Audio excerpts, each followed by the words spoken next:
Before we begin, we want to thank Marnie, who suggested tonight's topic. This one is yours. We also want to say thank you to Darren, who supported the channel on Buy Me a Coffee.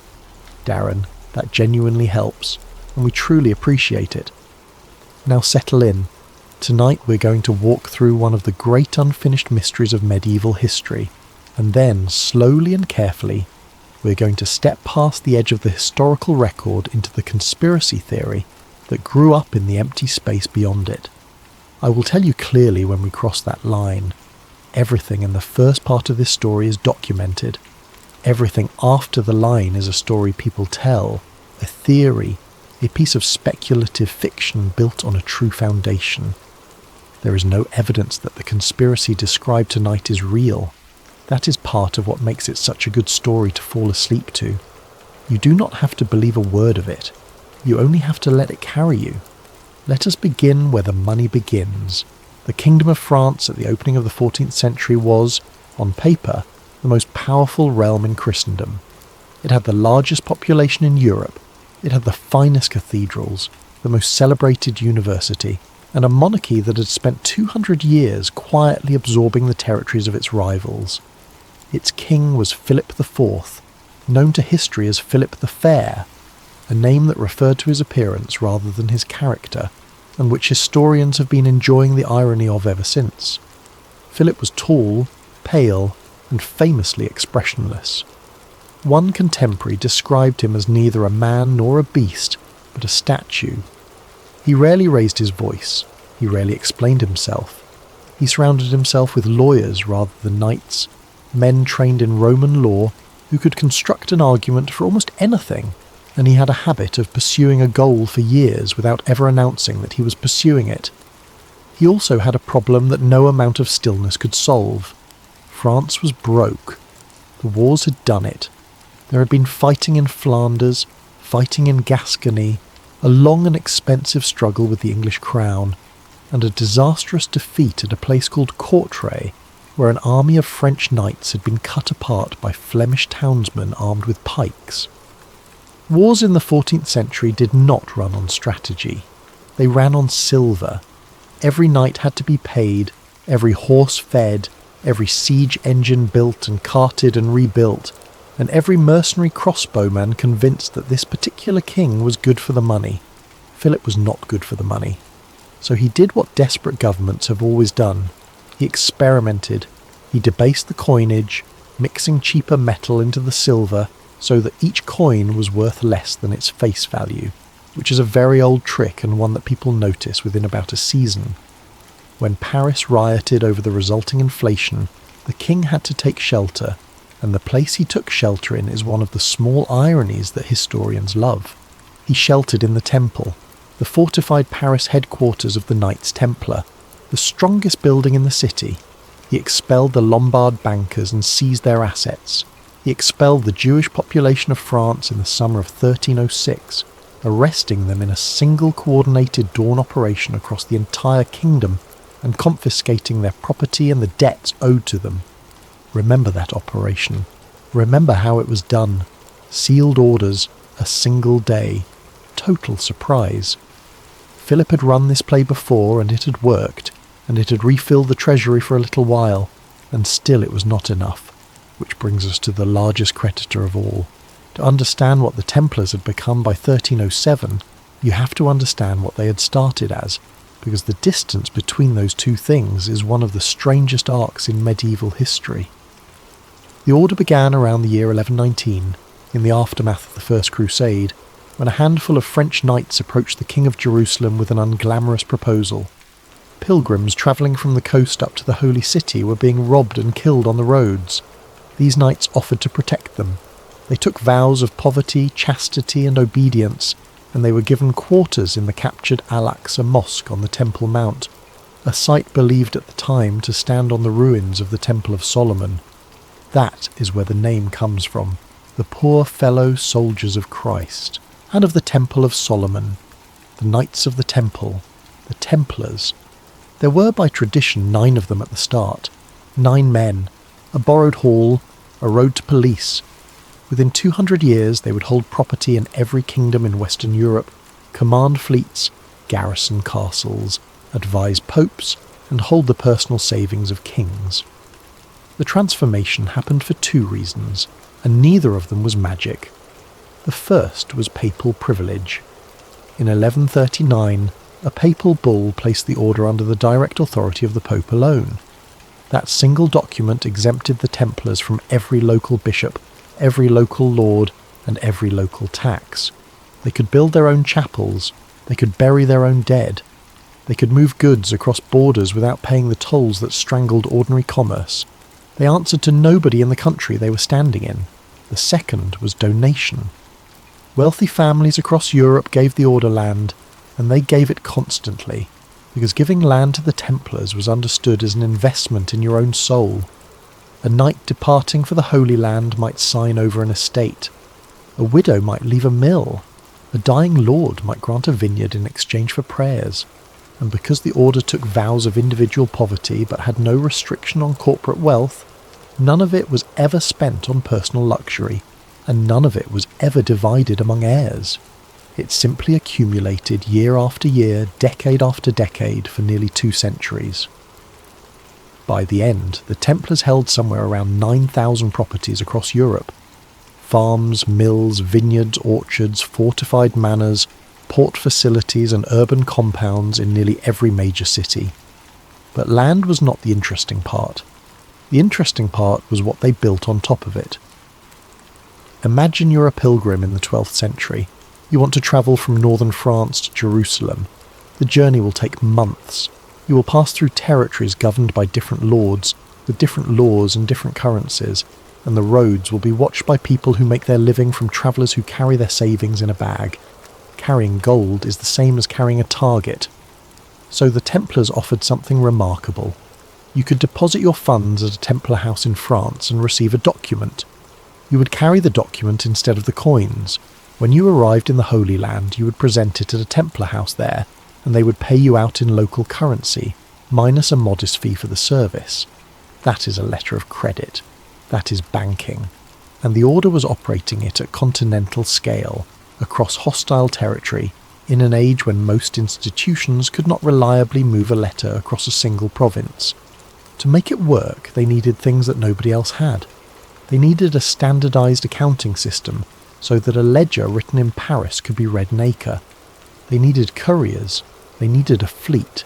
They needed fortified vaults that could survive a siege, and they had those already, because they were a military order and their houses were built to be defended, and they needed something rarer than any of it. They needed to be trusted. That is the part that is easy to miss. The Templars were not merely rich, they were credible.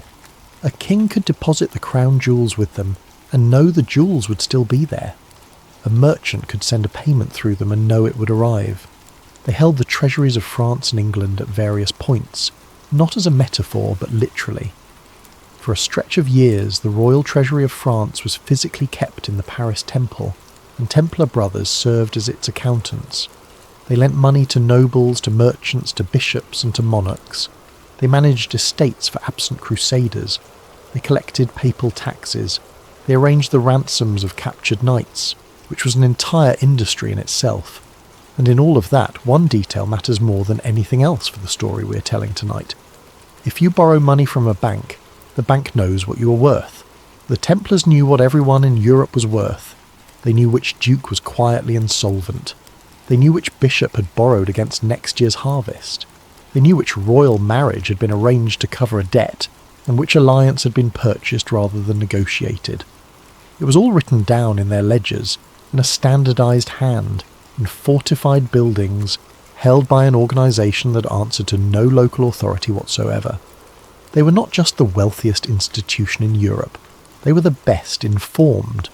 And by the year 1307, King Philip IV of France owed them a great deal of money and had run out of ideas about how to pay it. There is a rule about powerful institutions that holds in almost every century, and the Templars found it out the hard way. An institution is safe as long as it is necessary. For nearly 200 years the order had been necessary because there was a war to fight. The whole justification for its existence, its privileges, its exemptions, its enormous accumulated wealth, rested on a single premise, which was that these men were the standing army of Christendom in the Holy Land, and that every acre and every mill in Europe was ultimately paying for a spear on a wall in Palestine. Then, in the year 1291, the wall fell. The city of Acre was the last major Crusader stronghold on the mainland. It had been besieged before and had held. This time it did not. The siege lasted about 6 weeks and ended with the city taken, the harbour choked, and the surviving defenders driven into the sea or killed in the streets. The Grand Master of the Templars at the time, a man named William of Beaujeu, was struck by a projectile while fighting in the breach and carried away to die. When Acre fell, the Crusader presence on the mainland effectively ended. The Templars withdrew to Cyprus. They kept their fleets, they kept their preceptories, they kept their 9,000 estates and their banking network and their exemptions and their enormous silent accumulation of records. But the wall they existed to defend was gone.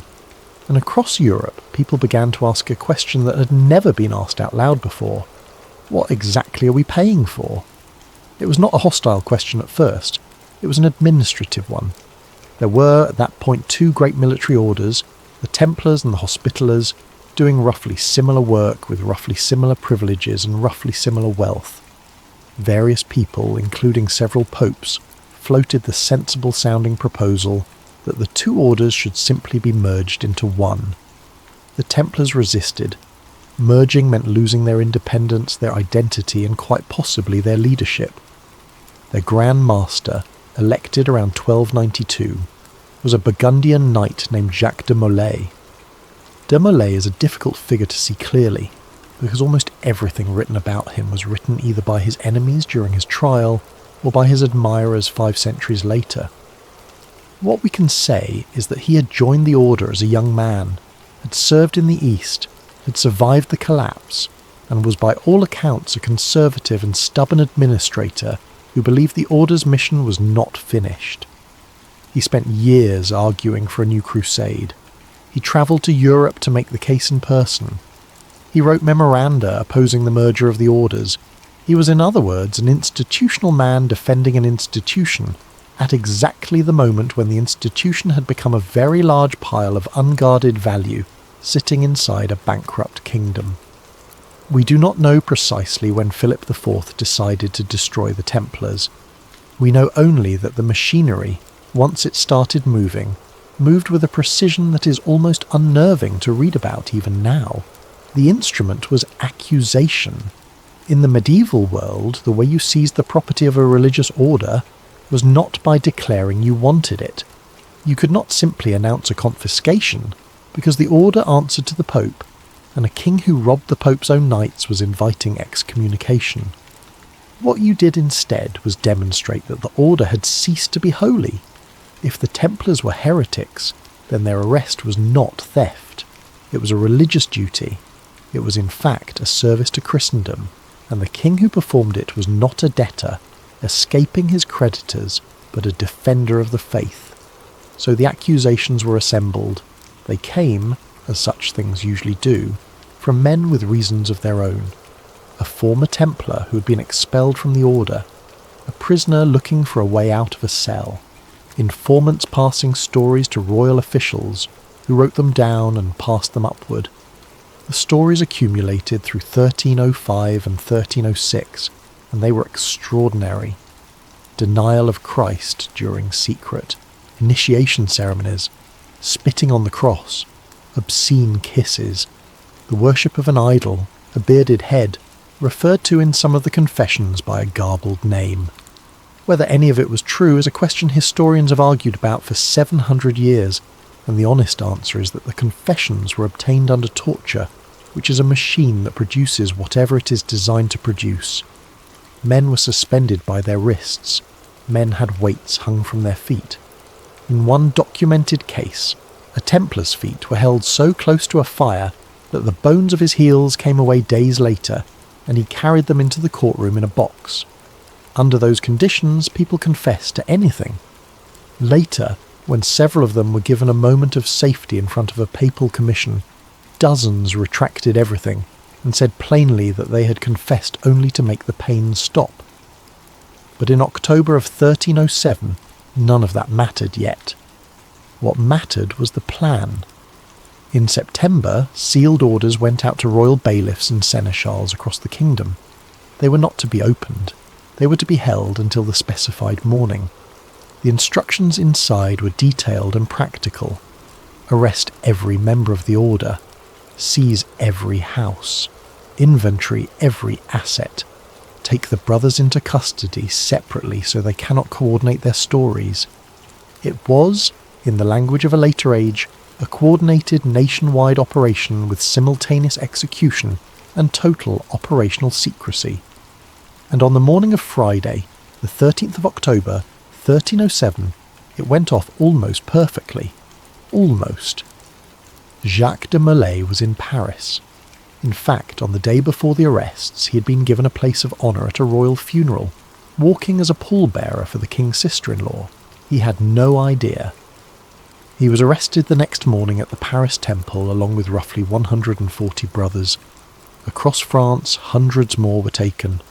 Old men in country preceptories, sergeants and farriers and shepherds who had joined the order as labourers and had never seen the Holy Land, chaplains, cooks, and the king's men went into the vaults.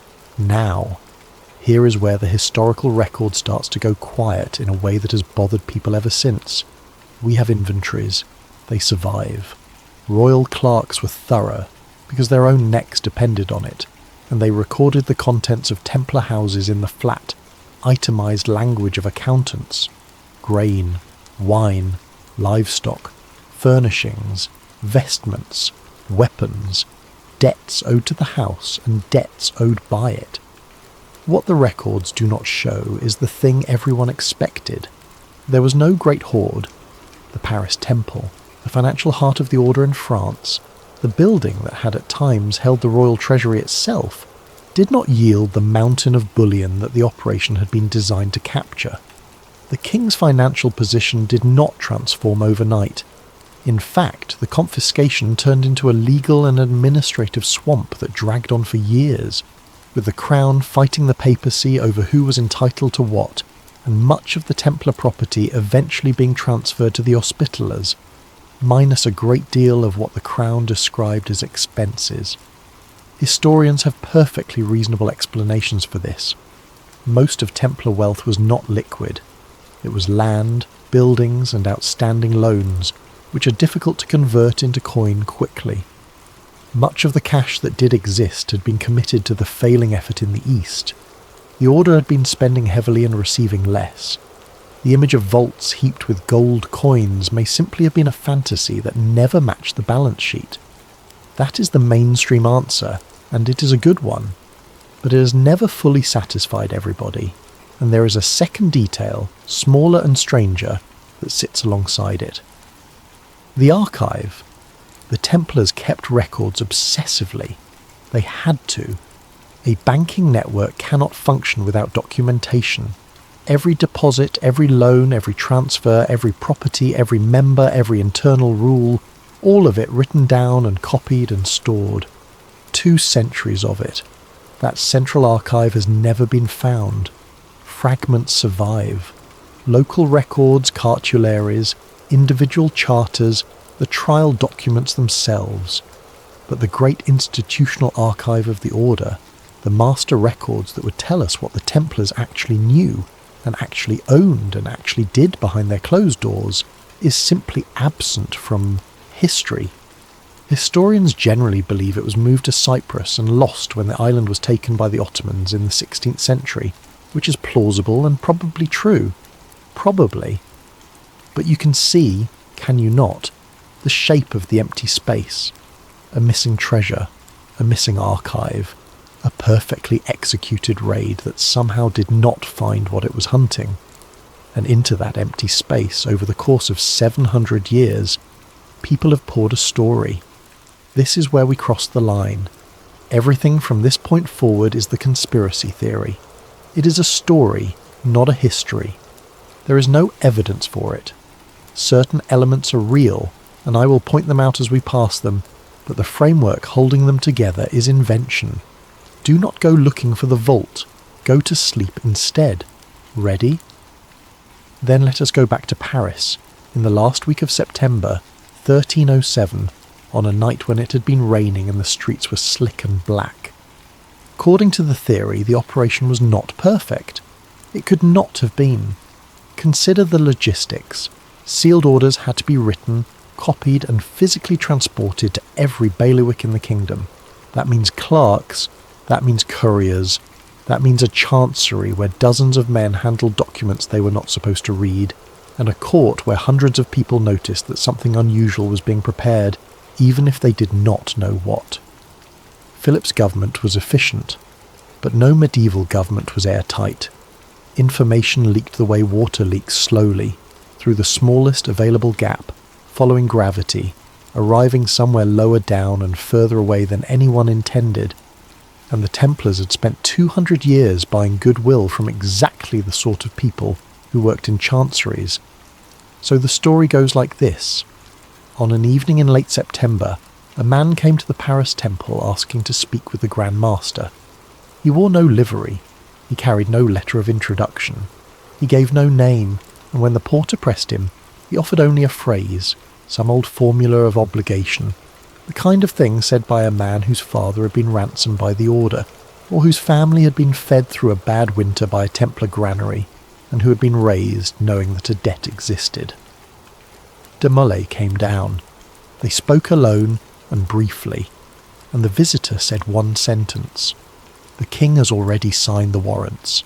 Then he left, and the story never tells us who he was, because a story like this needs its messenger to be nobody. Now imagine being Jacques de Molay in that moment. You are an old man. You have spent your life defending an institution you believe was founded by God.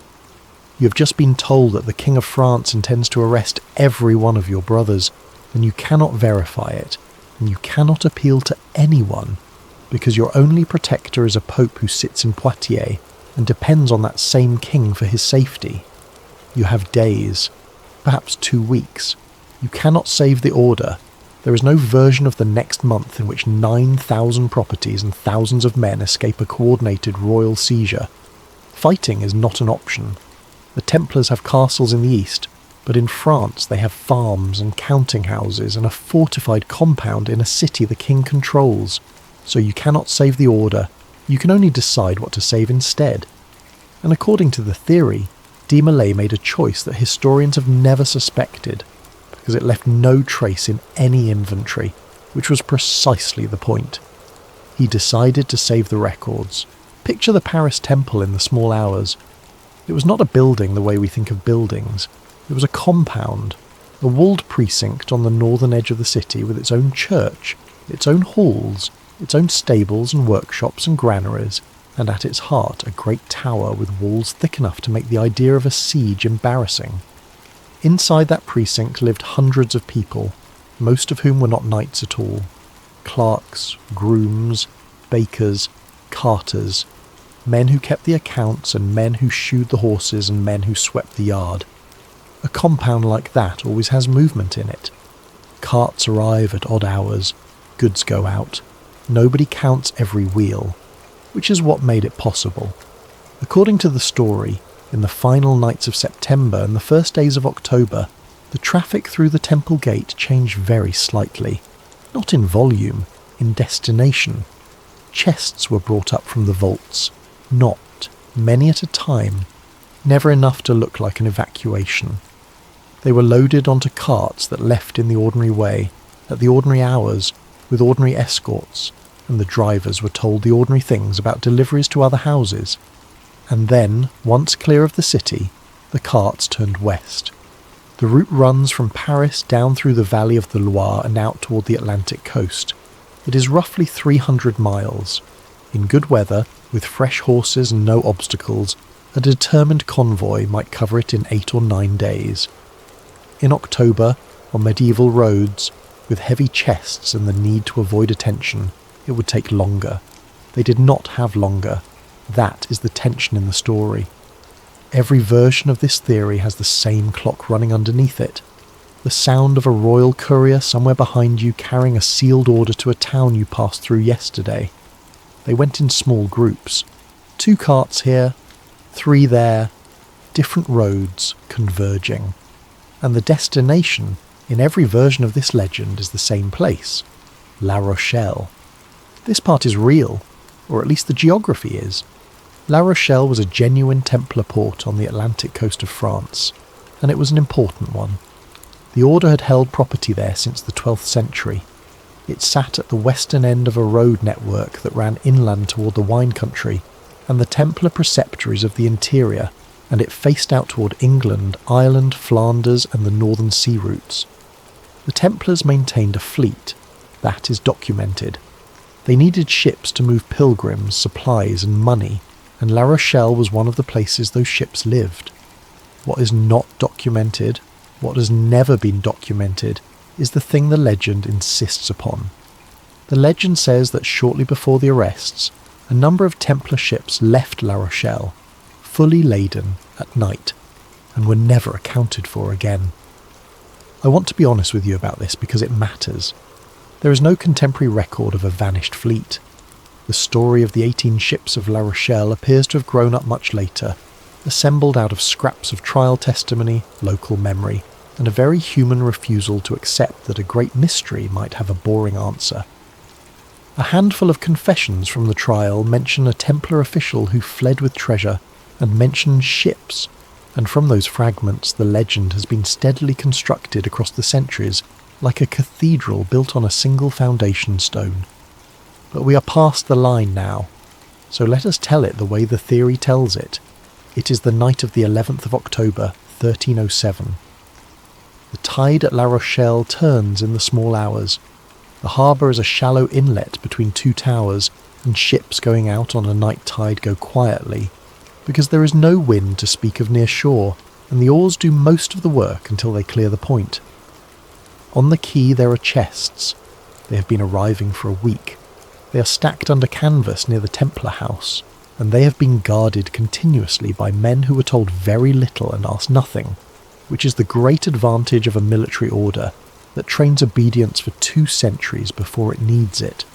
The chests are being loaded into 3 groups, and this is where the story sharpens into something more than an adventure. The first group is gold, coin, plate, and bullion. Not the mythical mountain of it, but a serious sum, enough to buy land, bribe officials, endow a house, sustain an organisation in exile for a generation. In the language of the theory, this is the seed money. It is not the treasure. It is the thing that keeps the treasure alive. The second group is heavier and less interesting to look at, and would have made any thief on the quay laugh out loud. Books, ledgers, registers, and account rolls, bound and wrapped in oiled cloth against the salt air. The financial records of the order, every loan, every deposit, every transfer, every property, every obligation, going back decades. Now understand what that actually is. It is not money. It is something considerably more dangerous. It is a map of who owes what to whom across the whole of Christendom. It shows which duke pawned his wife's inheritance. It shows which cathedral chapter was quietly bankrupt. It shows which crusade was financed by which loan, on what terms, and whether the terms were ever met. It shows the private arrangements that sat underneath public marriages and public treaties and public wars. In the hands of the order, that archive was simply a business necessity. In the hands of anyone else, it was leverage over half the thrones in Europe, which is why the theory argues, quite persuasively for a piece of invention, that the King of France would have wanted those ledgers even more than the gold. Because the ledgers contained his own name. They contained the exact size of his debt, the exact terms, and the exact record of every occasion on which the Crown of France had been rescued from insolvency by the men he was about to arrest as heretics. Destroy the archive, and you destroy the evidence, which the theory suggests is exactly what happened to the parts of it he did find. And then there is the third group. The third group is a single chest. It is not large. In most tellings it is described as a plain wooden box banded in iron, of the kind used for documents rather than coin. unremarkable in every way except for how it is handled. It is not stacked with the others. It is not stored in the hold. It is carried aboard by 2 men and taken directly to the captain's quarters, where it remains for the entire voyage, and where the captain has been given a written instruction that he has read once and then burned. The instruction says that the chest is not to be opened, not by him, not by his officers, not by the knights aboard, regardless of rank, not for inspection, not for inventory, not in an emergency. If the ship is taken, the chest is to go over the side in deep water with weights, and the men who throw it must not look inside first. And here is the detail that the story lingers on, because it is the hook that the whole conspiracy hangs from. The order is signed by the Grand Master, but the seal on the chest is older, much older. Not the seal of Jacques de Molay, not the seal of any Grand Master within living memory.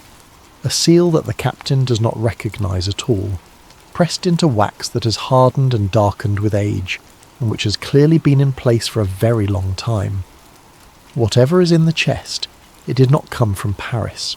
It came from somewhere else, a long time ago, and it has been waiting. The ships go out on the tide. In the theory, there are several of them, and they do not sail together. They separate beyond the point, which is standard practice when you're moving value by sea, because a scattered convoy cannot be taken in a single action. Some go north toward the Channel and the Irish Sea, some go west and then north, out into the open Atlantic, past the tail of Ireland and up toward the cold water. 2 days later, in France, the seals are broken on the king's orders, the arrests begin, and in the years that follow, as the trials grind forward and the confessions are extracted and the Great Order is slowly dismantled, nobody in Paris ever quite explains why the vaults were so much emptier than expected, and nobody ever quite explains where the records went, and the men who could have answered are either dead or in cells, or aboard ships that no longer have names. Now, let us follow the ships. If you were a fugitive religious order in the autumn of 1307, and you needed somewhere in Europe to go, your options were remarkably limited. The Pope had condemned you, or was about to. Every Catholic monarch had received, or was about to receive, a letter from Paris urging them to do to their own Templars what France had done to hers. England hesitated for a while and then complied. Aragon resisted and eventually complied. The Italian states complied. Cyprus complied. Portugal performed the elegant trick of dissolving the order and immediately founding a new one, the Order of Christ, staffed by the same men in the same castles under a different name, which tells you something about how seriously the accusations were taken by people who actually knew the Templars. But there was one corner of Europe where the Pope's letters carried no weight at all: Scotland. In 1307, Scotland was in the middle of a war of independence against England, and its king, Robert the Bruce, was under sentence of excommunication. He had killed a rival in a church, which was an unusually direct way of achieving that status, and the papacy had responded accordingly. A country whose king is already excommunicated has very little to lose by ignoring further instructions from Rome. Scotland was also, at that moment, desperately short of trained, heavy cavalry.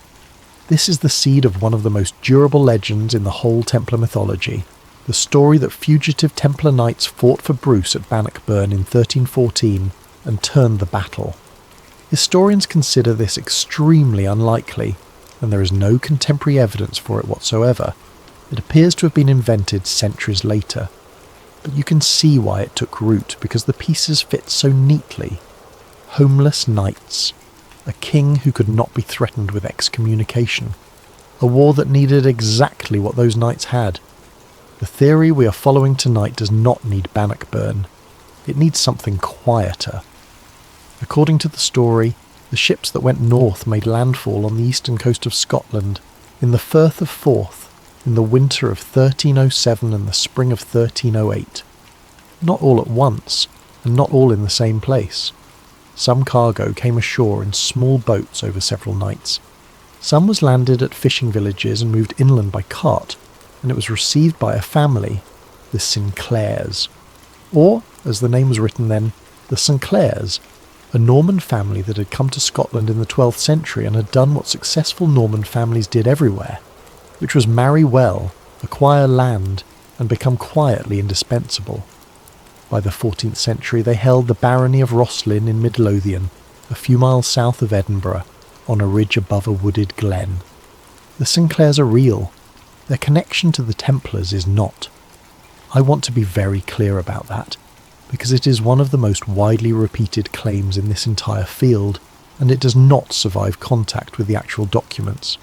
In fact, a Sinclair appears in the historical record of the Templar trials in Scotland as a witness testifying against the order, which is not what you would expect from a secret ally.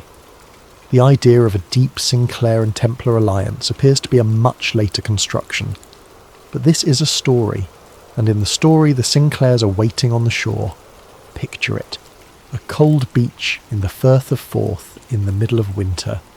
No torches, because torches can be seen from the water and from the hills, men working by memory and by touch.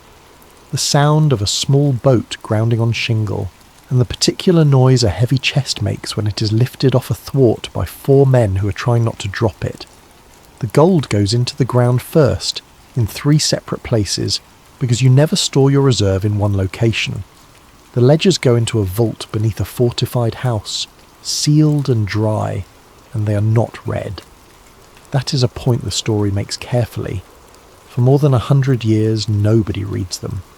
They are not treated as documents. They are treated as ordnance, something you keep because destroying it would be irresponsible and using it would be catastrophic. And the 3rd chest, the small one with the old seal, goes into a room by itself. The instruction that comes with it, delivered verbally by a knight whose name the story does not record, is short. It is not to be opened by this generation.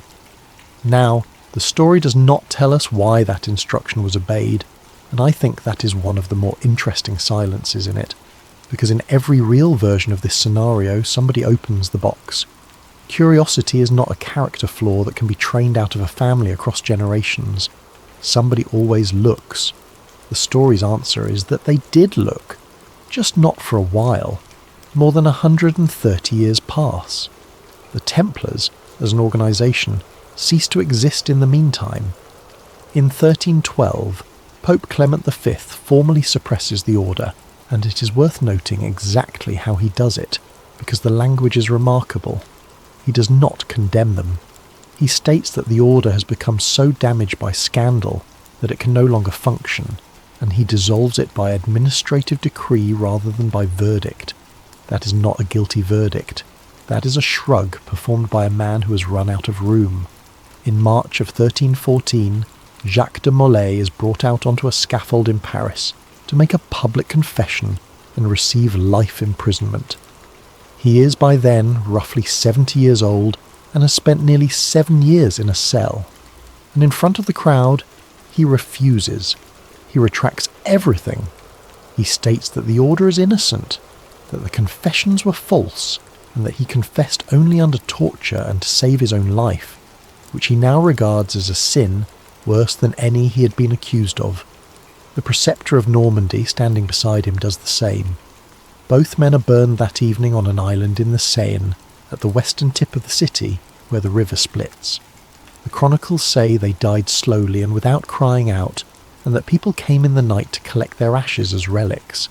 That is the historical end of the Knights Templar, and in the story we are telling, it is roughly the moment at which, in a stone house in Scotland, somebody finally decides to open the 3rd chest.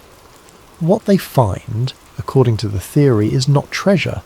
It is paper, copies, sheet after sheet of copied material, in more than one hand, some of it very old, and some of it recopied because the original had begun to fail. The Templars, being an organisation of clerks as much as of knights, had done what clerks do with anything precious and fragile. They had duplicated it, and the contents make no sense to a 15th century reader. There are maps, coastlines that the reader does not recognise, drawn with a confidence that suggests they were surveyed rather than imagined, and with proportions that do not match any known chart. There are diagrams, structural drawings showing how enormous weights can be moved and raised, how loads travel through stone, how an arch behaves under stress. Not mystical drawings, engineering drawings, of a precision that European builders of the 14th century were only beginning to arrive at through trial and error.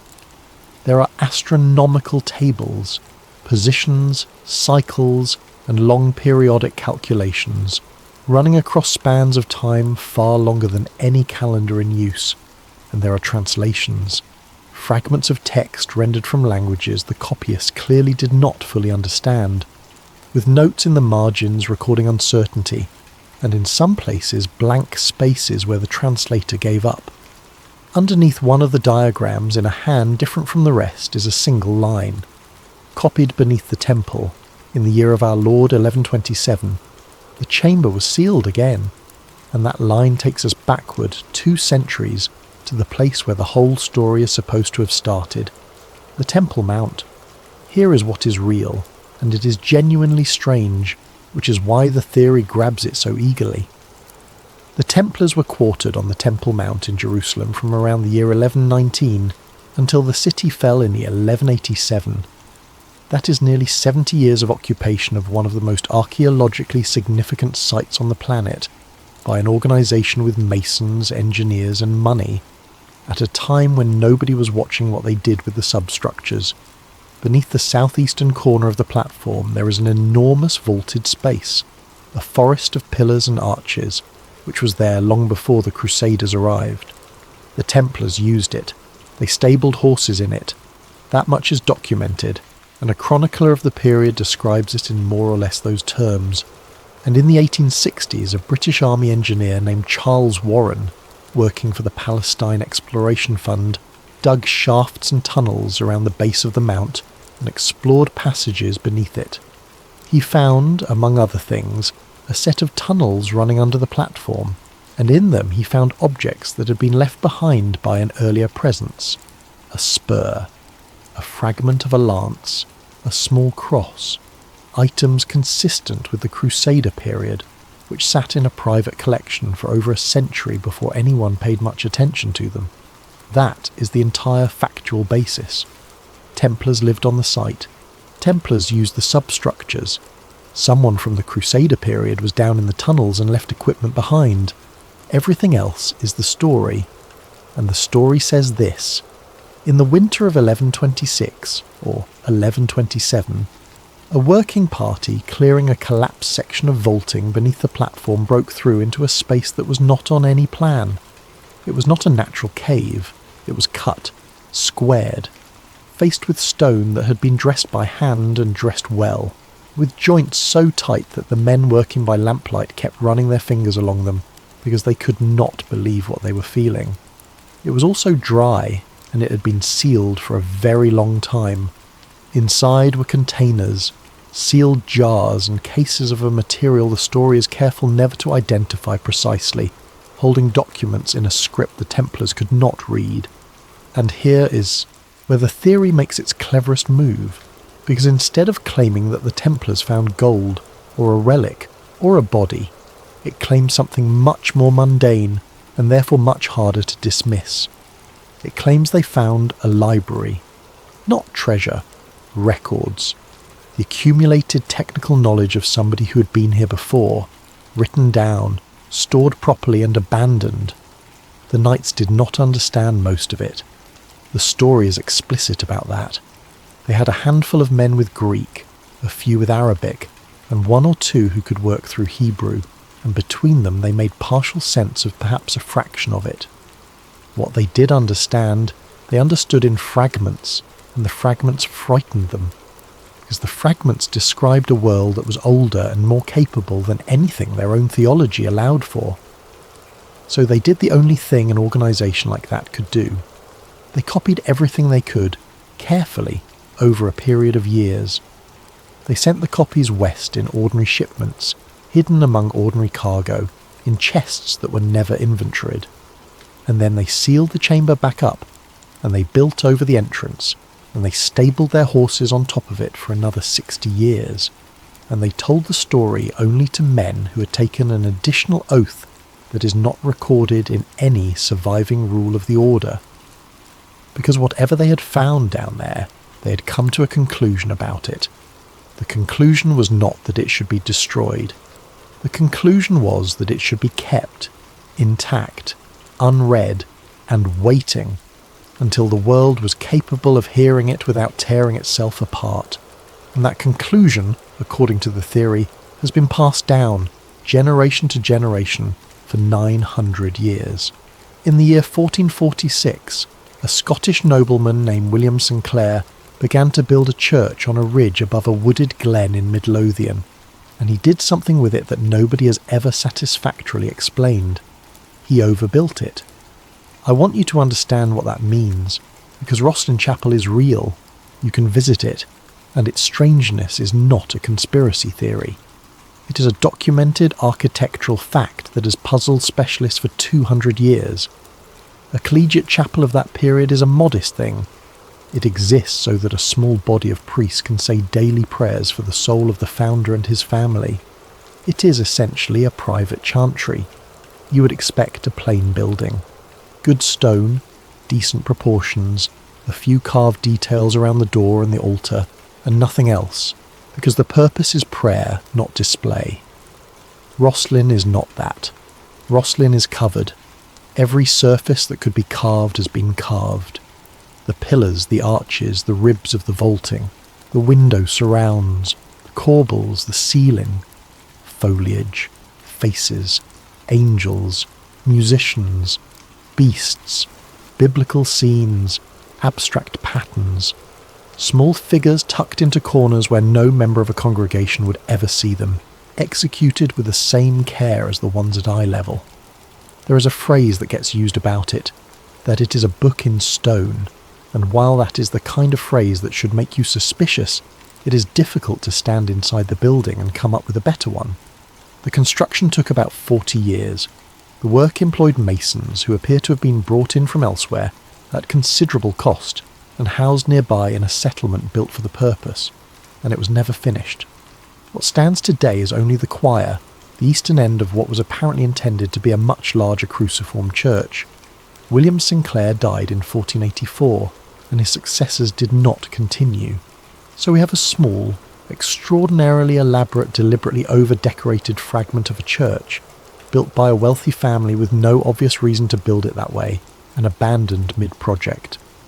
That is the real mystery, and it is a real one. Now here is the theory. The theory says the building is not decorated. It says the building is written. Consider it from the perspective of a family holding something they cannot destroy and cannot reveal. You have an archive. You have inherited it.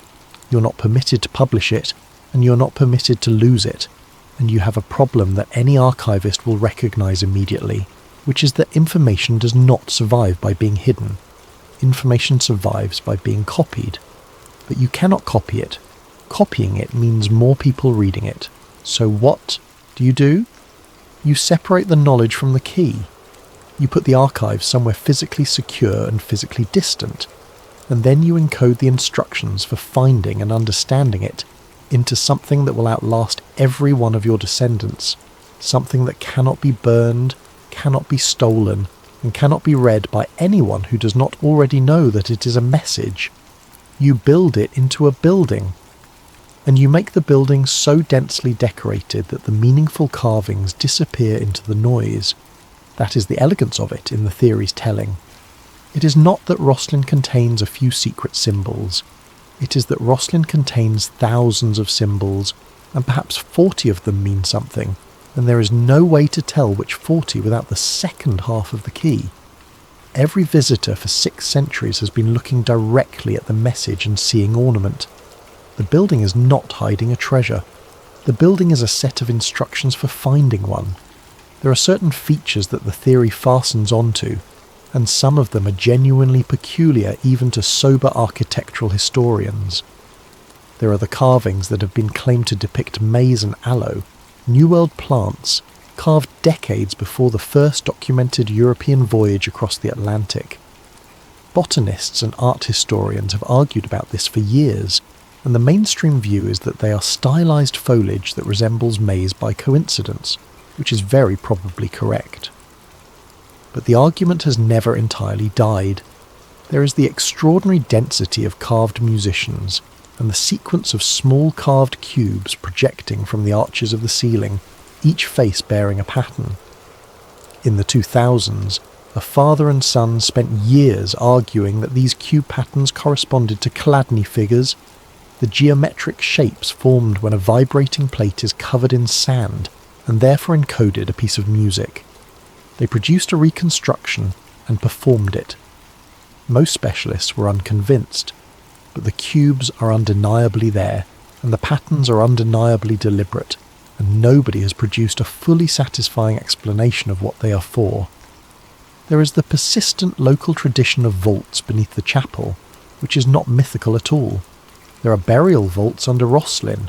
Sinclairs were interred there in armour, according to accounts from the 17th and 18th centuries, and the vaults were sealed at some point and their extent has never been fully surveyed.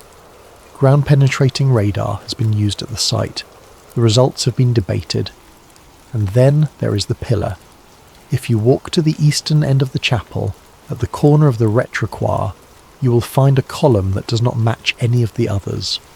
4 strands of carved stone spiral upward around its shaft, rising from the mouths of 8 carved dragons at the base, twisting like vines or like rope, and the effect is so different from everything around it that it takes a second to understand what you are looking at. It is called the Apprentice Pillar.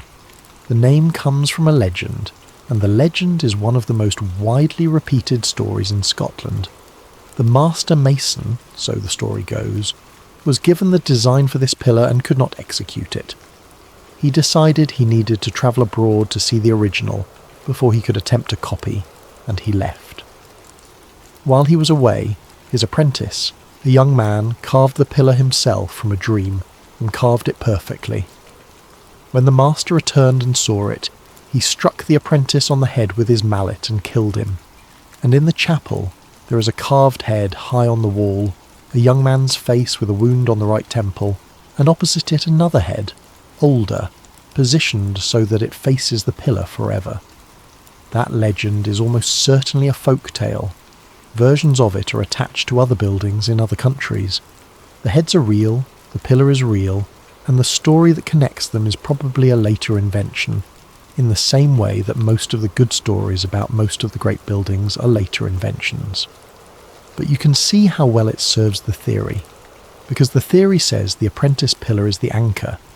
It says that the 4 spiralling strands are not decoration, but a record of proportion, that the number and spacing of their turns encodes a relationship between measurements, and that the 8 dragons at the base are not dragons at all but position markers. It says the pillar is designed to be read in conjunction with light. Rosslyn's windows are oddly placed. This is another genuine architectural observation. The fenestration does not follow the standard pattern for a building of this type, and there are apertures whose purpose is not obvious. The theory says the building is aligned so that on certain days of the year, at certain hours, sunlight entering through specific openings falls on specific carvings, not all of them, a handful, and that the carvings illuminated in sequence across the course of a single afternoon around the autumn equinox produce an ordered list, not a list of places, a list of measurements. The story is quite specific about why this matters, and it is the cleverest part of the whole construction. The instructions in the chapel do not tell you where the vault is. They tell you what the vault looks like: proportions, depths, the dimensions of a doorway, the angle of a descending passage, the relationship between the width of a chamber and the height of its vaulting. Because a location can be searched for. A location can be dug up by anyone who obtains a translation. But a set of dimensions is useless until you are already standing in front of the right building. And if you're standing in front of the right building, then somebody has already brought you there, which means somebody has already decided that you are permitted to know. The chapel is not a treasure map. It is a verification system. It exists so that when a custodian finally brings a candidate to the place, the candidate can confirm from a public building that has stood in the open for 600 years and that anybody can walk into, that what they are being told is true. Which raises the obvious question, and it is the question that the story spends the rest of its length answering. Who has been doing the bringing? Present day. The story gives us a woman named Dr. Isabel Moreau, and I want to say plainly that she is fictional. She is a character invented for this theory, in the way that these theories always eventually invent a researcher, because a conspiracy needs somebody to walk through it on our behalf. Moreau is a medieval historian. Her specialism is not the Templars as an idea, which is a field cluttered with novelists and enthusiasts, but Templar financial administration, which is a field so unglamorous that it is nearly empty. She works on ledgers. She reads account rolls in Latin abbreviations so compressed that a page can take an afternoon. She has spent 11 years building a database of Templar property transactions across 4 countries, and the closest she has ever come to public attention is a paper about grain prices. She is, in other words, exactly the kind of person to whom nobody pays attention. The story begins with her in an archive in Rome, working through Vatican correspondence from the decades after the suppression, looking for references to the disposal of Templar estates. It is dull work with a low yield. Most of the letters concern boundary disputes and unpaid rents, and in a bundle of routine administrative correspondence from the 1430s, she finds a phrase she does not recognise. It appears in a letter from a papal official to a colleague, in a passage that is otherwise entirely concerned with the collection of a debt from a Scottish landholder.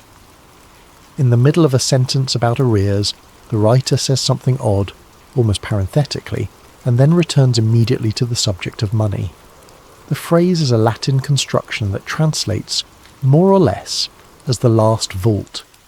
Moreau notes it and moves on, because researchers encounter unexplained phrases constantly, and most of them turn out to be scribal error or local idiom. 3 months later she finds it again. Different archive, different country. A letter from the 1460s, this time concerning the licensing of a chapel foundation in Scotland, and again the phrase appears in passing, as though both correspondents already knew what it meant and neither felt the need to explain. The third occurrence is what changes her life, and it is the detail in the story that I find the most convincing as a piece of construction, because it is exactly how real research actually works. She finds the phrase a third time in a document from the 1520s, and in that instance somebody has attempted to remove it. The words have been scraped from the parchment and written over, badly, with a substitute phrase about church revenues, and the correction is visible under raking light because the original ink has bitten into the surface. Somebody, 500 years ago, went through the correspondence and tried to edit this phrase out of history, and they missed too. The story follows her north. Rosslyn Chapel in November is cold and wet and largely empty of tourists, which is the only good thing about Rosslyn Chapel in November. Moreau spends a week there, and does not look at the carvings the way visitors look at them. She does something more boring and much more useful. She compares photographs. Rosslyn was heavily restored in the Victorian period, and this is real. In the 1860s, the chapel was reopened for worship after a long period of neglect and partial ruin, and substantial repair work was carried out. Stones were replaced. Carvings were recut. Some of the restoration was excellent, and some of it was, by modern conservation standards, a disaster, because the 19th century approach to a damaged carving was frequently to carve a new one that looked how the restorer imagined the old one had looked. There are photographs from before that work. There are engravings from earlier still, from the 1700s, made by antiquarians who drew the interior in obsessive detail. Moreau builds a comparison, every carving in the building cross-referenced against every surviving pre-restoration image, and she finds discrepancies, dozens of them, most of them trivial, the ordinary drift of restoration. A leaf recut slightly differently, a face given a nose it had lost. But 4 are not trivial. In 4 places, a carving that appears in the early engravings does not appear in the building. It has not been damaged or worn away. It has been replaced by something else. and the replacements are all in the same style, all apparently from the same hand, and all executed with a competence that suggests they were done deliberately rather than clumsily. The 4 missing carvings, reconstructed from the engravings, are not figurative. They are geometric, small, precise, and utterly out of keeping with everything around them. And when Moreau lays them out in the order in which they appear as you walk east through the building, they resolve into a sequence. I'm not going to tell you that the sequence makes sense, because in the story it does not at first. It is a set of relationships without a unit, ratios with nothing to attach them to. What makes it work is the pillar. The apprentice pillar provides the unit. The story says this quite beautifully. The pillar is the only element in the building whose dimensions were recorded independently in the 15th century in a mason's account that survives, because the pillar was expensive and somebody had to justify the cost. The ratios plus the unit produce measurements. The measurements describe a structure. Moreau writes it up, not for publication. She writes it up the way careful people write things up when they are frightened of being wrong, as a private document, with every step laid out so that someone else can find her error. She sends it to 2 colleagues, and 11 days later, an old man is waiting for her outside her building in Edinburgh in the rain, with an umbrella and no apparent impatience, as though he had been told what time she finished work and had simply believed it. His name, he says, is Alistair Fenwick. He is an archivist, retired. He gives the name of a records office where he worked for 31 years, and it is a real records office. And later, when she checks, he really did work there. He asks if she would like to get out of the rain. The conversation takes place in a hotel bar with too much tartan in it, and Fenwick begins by doing something that Moreau does not expect. He does not threaten her. He does not warn her off. He congratulates her.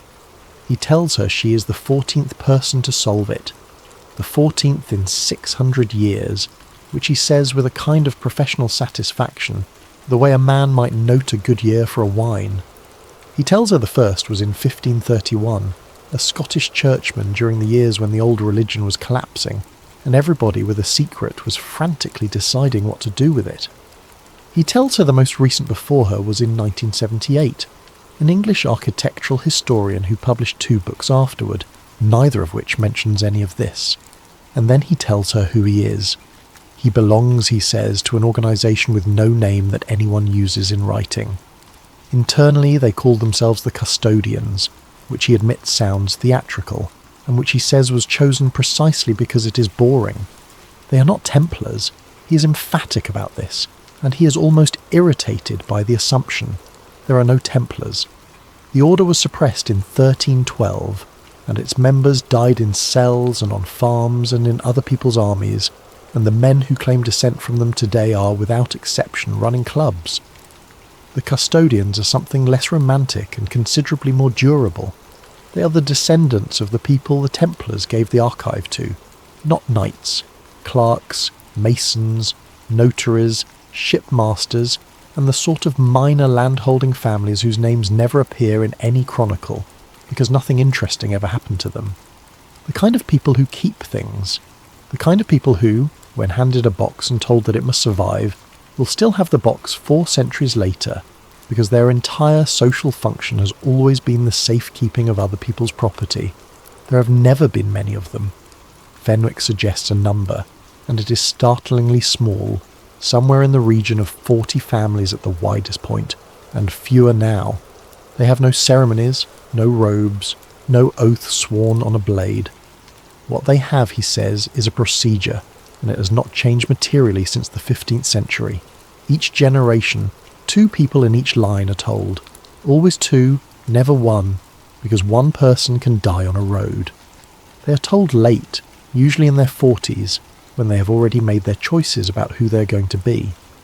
And they are told in the same order, with the same information, in the same sequence, using a method that has more in common with an accountant training a successor than with anything mystical. And Moreau asks the obvious question, why has nobody talked? 600 years, 14 people who solved it independently, and however many hundreds who were told.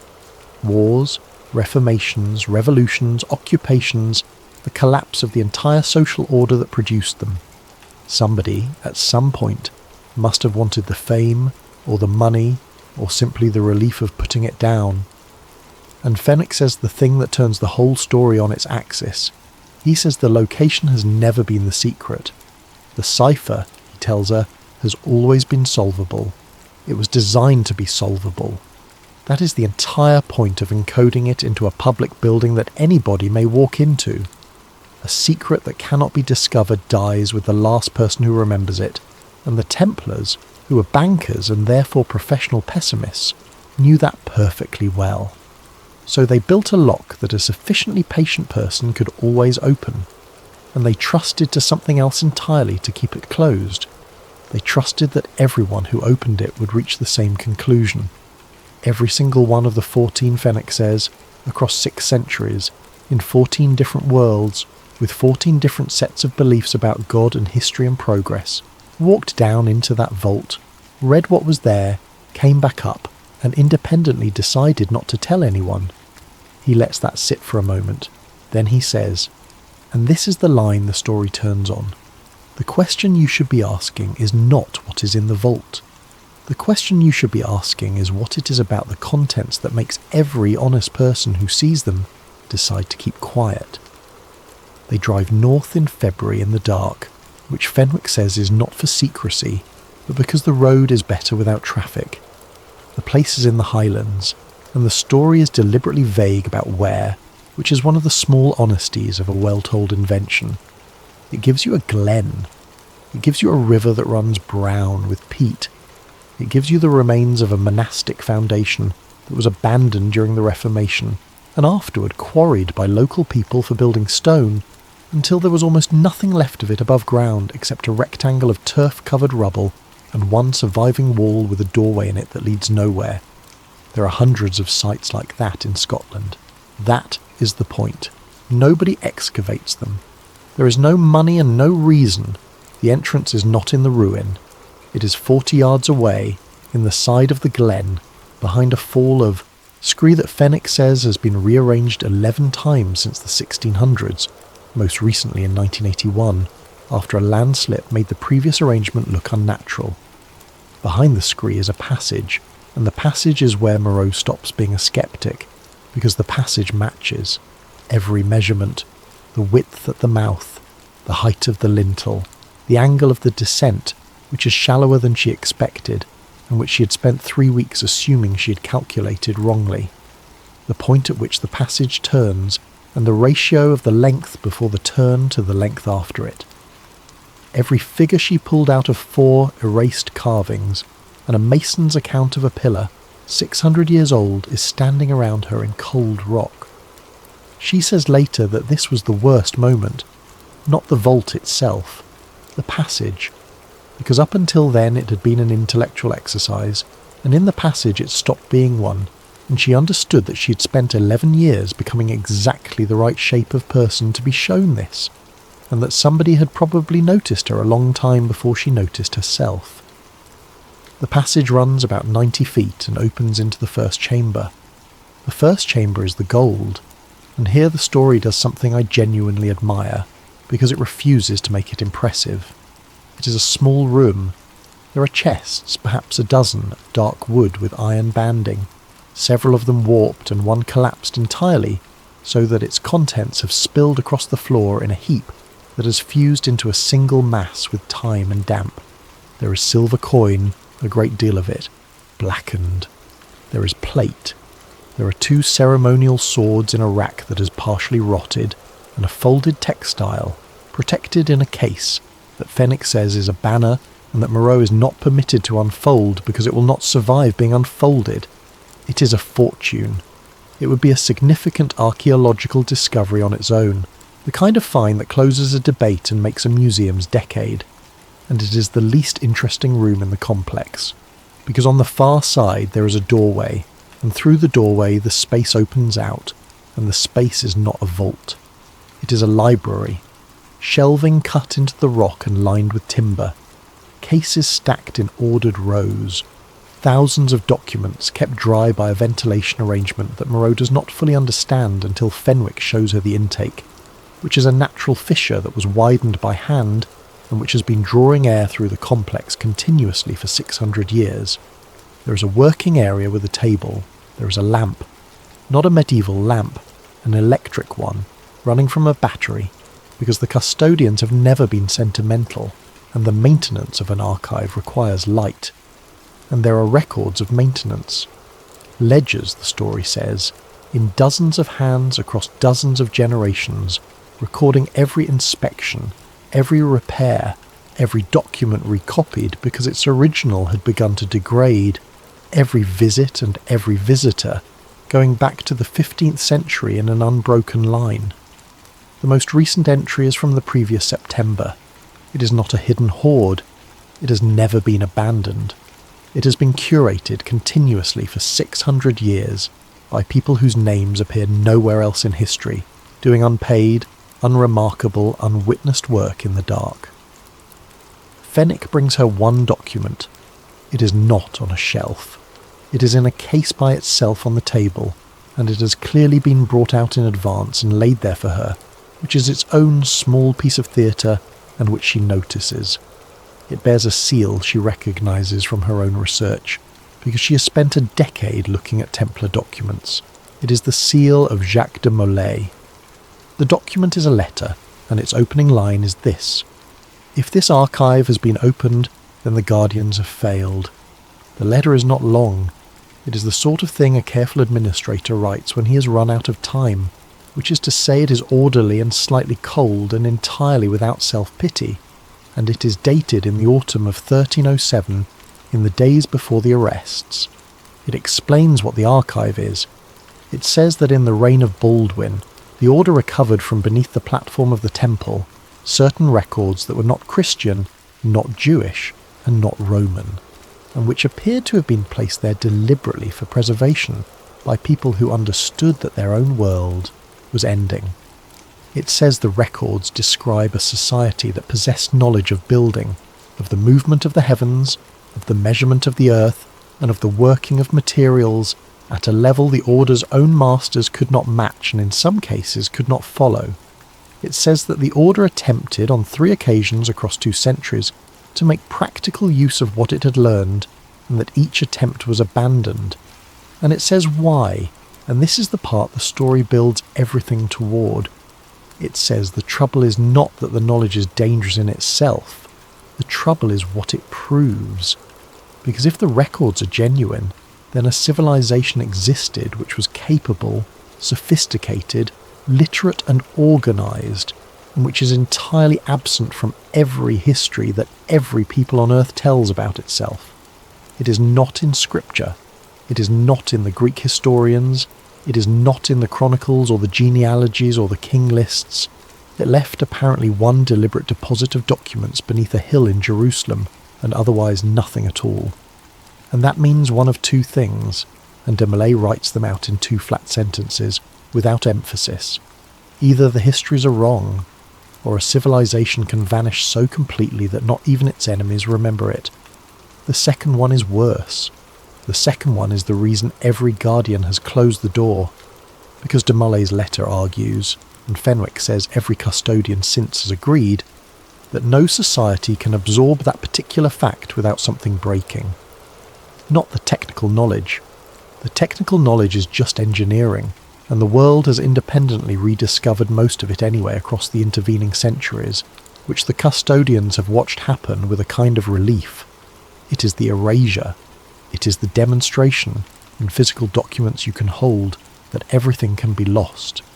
That being remembered is not a reward for greatness.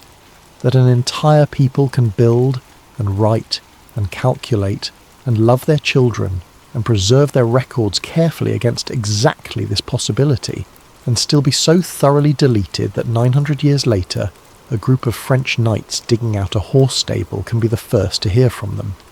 Fenwick says the 14 all reacted the same way. Not fear, not awe, grief. And then, without exception, they went back up the passage and told nobody, because there is no version of announcing this that does not end with a great many people frightened for no benefit they can act on. Which brings the story to its last turn.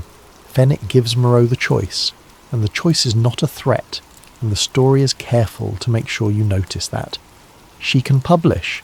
He tells her so directly. There is no organisation waiting to silence her. There is no van outside. If she walks out of the glen and calls a newspaper, the custodians will do what they have done every previous time somebody has threatened to do that, which is nothing at all, because doing something would confirm it. The archive's protection has never been secrecy. It has been implausibility. She can publish and be believed by nobody, and lose 11 years of professional credibility in a single afternoon, and watch the site be dismissed as a folly and a hoax, and the documents be argued about by people who have never read a 14th century hand. Or she can become the 15th, and Moreau, sitting in a rock chamber in the Highlands in February with an electric lamp, and a letter written by a man who was burned alive in Paris 700 years ago, understands something about her own field that she will never be able to put in a paper. She thinks about the historians, the ones in the footnotes of her discipline, the researchers who spent decades on the Templar question, and then, at the peak of their work, quietly stopped, who moved to other subjects, who let promised books go unwritten, who were assumed by their colleagues to have burned out, or lost their nerve, or been embarrassed by the company the subject attracts. She had always thought they gave up. She realises now that some of them were offered the same choice, in the same room, and that giving up was the choice. Months later, in the spring, a small excavation in eastern France announces a find. It is genuine. A cache of medieval coins, silver of the right period, recovered from a site with a documented Templar connection, along with a handful of fittings and a fragment of a seal matrix. It is a real archaeological discovery, properly conducted and properly published, and it is exactly the sort of thing that turns up 2 or 3 times a century. The press does what the press does. Templar treasure found at last. There are documentaries commissioned. There are follow-up pieces. There is a brief and entirely sincere wave of public interest, which lasts about 11 days, and then recedes, and the coins go into a museum case with a small card beside them, and the great question is generally regarded as answered. Dr. Isabel Moreau reads the coverage on a train. She's not smiling in a sinister way. That is not the version I want to leave you with, because the story does not need it.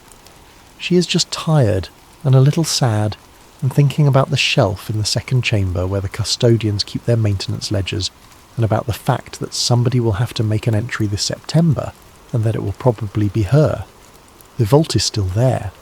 The gold is still in the first room, and it is still the least valuable thing in the complex.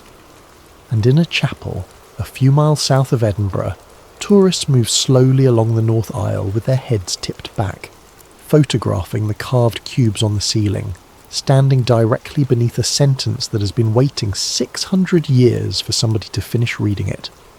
So here is where the story leaves us. History remembers the Knights Templar as warriors, as bankers, and finally as heretics. It remembers the fall and the fire on the island in the Seine, and the vanished gold that has kept treasure hunters digging holes in 3 countries for 700 years. According to the conspiracy, all of that is the surface of it. According to the conspiracy, the Order did not become powerful and then find something. It found something, and became powerful because of it. The gold financed the Order. The knowledge sustained it, and the knowledge is why kings were afraid, and why one king in particular decided that these men could not be allowed to keep their records. He got the buildings, he got the land, he got the confessions which he had to manufacture, and the verdict which he had to force. He never got the archive. And the theory would have us believe that it is still where it was put, in the cold under a Scottish hill, catalogued and inspected and quietly maintained by ordinary people with ordinary jobs, who have all reached the same conclusion for 600 years, and who are waiting, apparently patiently, for a version of us that could hear it.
Close your eyes if you like.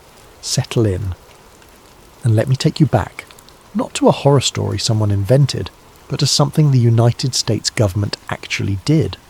Something they tried to erase. Something that, if the theories are correct, they never truly stopped. This is MK Ultra, the program that never ended. Act 1. The Real Program, 1953. The Approval. To understand what MK Ultra became, you first have to understand what it was born from. And it was born from fear. In the early years of the Cold War, fear was not an abstract concept in Washington, D.C. It was currency. It dictated policy, funded black budgets, and justified the kinds of decisions that would have been unthinkable in peacetime. The Soviet Union had demonstrated its willingness to pursue psychological warfare. American prisoners returning from Korea were exhibiting disturbing behaviours. Behaviours that intelligence officials believed were the result of communist mind control techniques. Whether that was true or not almost did not matter. The perception was enough. And so on April 13th, 1953, CIA Director Allen Dulles signed off on a program unlike anything that had ever existed inside the American intelligence apparatus. He called it Project MK Ultra. The name was deliberately obscure, a designation meant to pass unnoticed through filing systems, to blend into the administrative background noise of a sprawling agency that dealt in secrets for a living. The stated goals were threefold. First, develop reliable methods of mind control, techniques that could make an enemy agent reveal classified information, or that could render an American operative resistant to enemy interrogation. Second, explore and refine advanced interrogation techniques that went beyond conventional methods. Third, study and, if possible, counter the psychological warfare strategies that the Soviet Union and China were believed to be deploying against American interests. The program was placed under the direct authority of Sidney Gottlieb, a man who remains one of the most fascinating and deeply disturbing figures in the entire history of American intelligence. Gottlieb was a chemist by training and a true believer by temperament. He had a clubfoot and a stammer, two things that had marked him as different throughout his life. He was also, by all accounts, extraordinarily intelligent, deeply patriotic, and entirely willing to do things that other men would refuse. He grew organic vegetables on his farm in Virginia. He practiced folk dancing, and in the name of national security, he presided over a program that subjected hundreds of unwitting human beings to psychological horrors they would carry for the rest of their lives. That tension, the ordinary man doing extraordinary evil in the name of an idea, is something we will return to again and again tonight, because it is at the heart of what MK Ultra was and what it may have become. 1950s through 1960s, the experiments, the scale of MK Ultra is something that is genuinely difficult to absorb. This was not a small, contained research project. At its peak, it encompassed over 150 distinct sub-projects, spread across research institutions, universities, hospitals, and prisons across the United States and Canada. The program had a budget, it had administrators, it had institutional support, and it had a seemingly endless appetite for human subjects. The most well-known element of MK Ultra is its use of lysergic acid diethylamide, LSD. But the use of LSD in MK Ultra was only one thread in a much larger and more disturbing tapestry. Subjects were administered a staggering range of psychoactive substances: mescaline, heroin, barbiturates, amphetamines, scopolamine, and various experimental compounds that had no approved human use. In many cases, these substances were administered without the subject's knowledge or consent.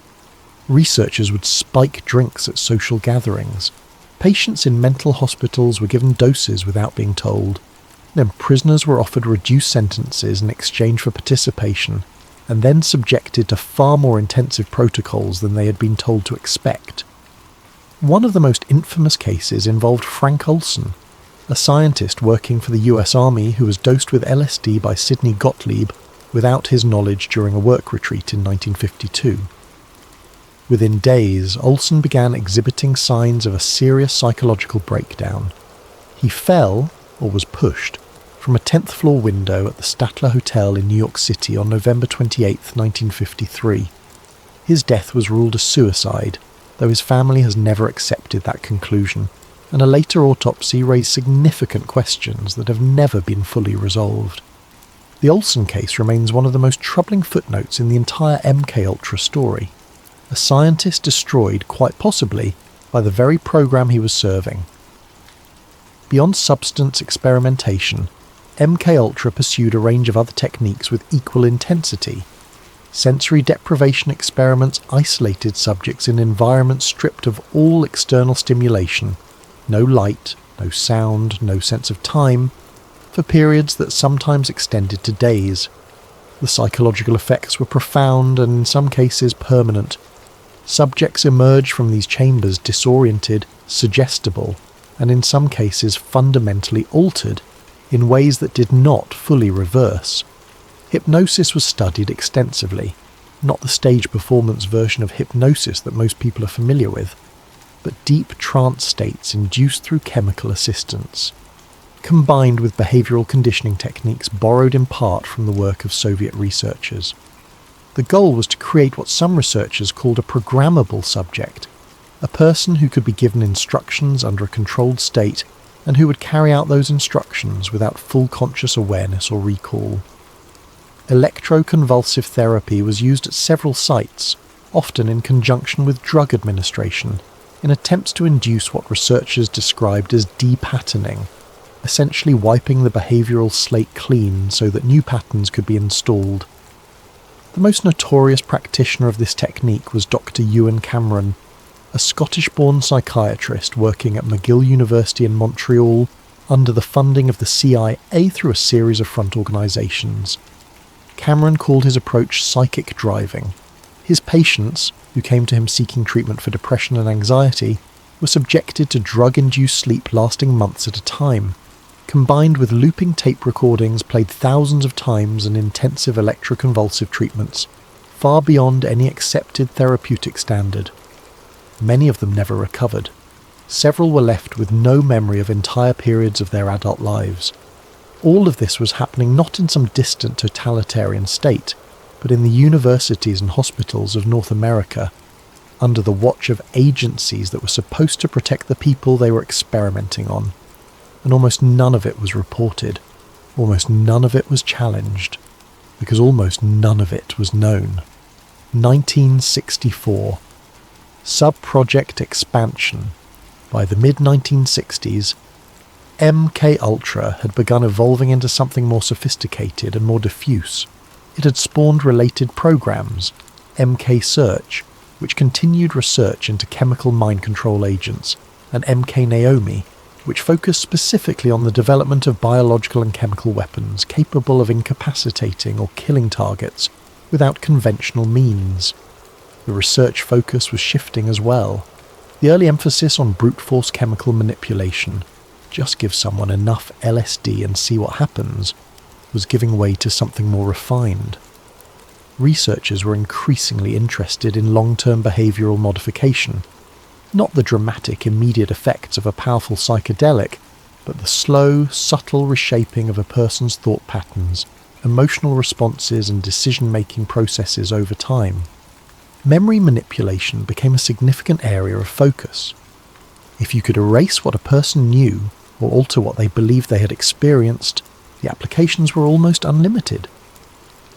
An enemy agent who genuinely believed he had never visited a particular facility presented a fundamentally different interrogation challenge than one who was simply refusing to talk. And here, buried in the bureaucratic archives of mid-century American intelligence, is the first seed of what would eventually become the most troubling strand of the MKUltra conspiracy theory.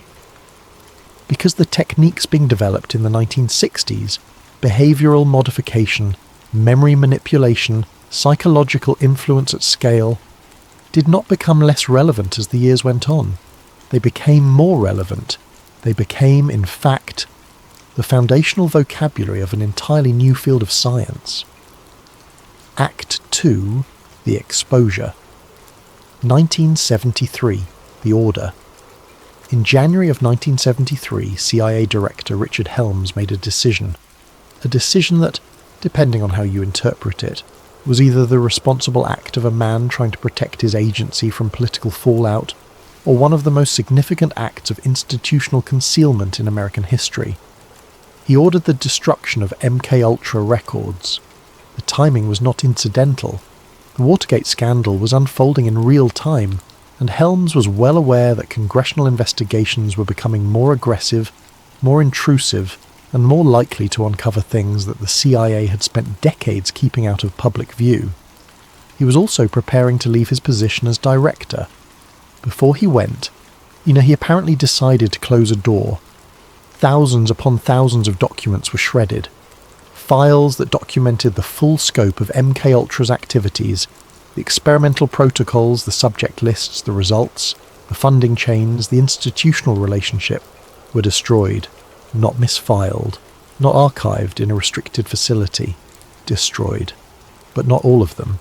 Through what appears to have been a bureaucratic oversight, a collection of approximately 20,000 documents survived.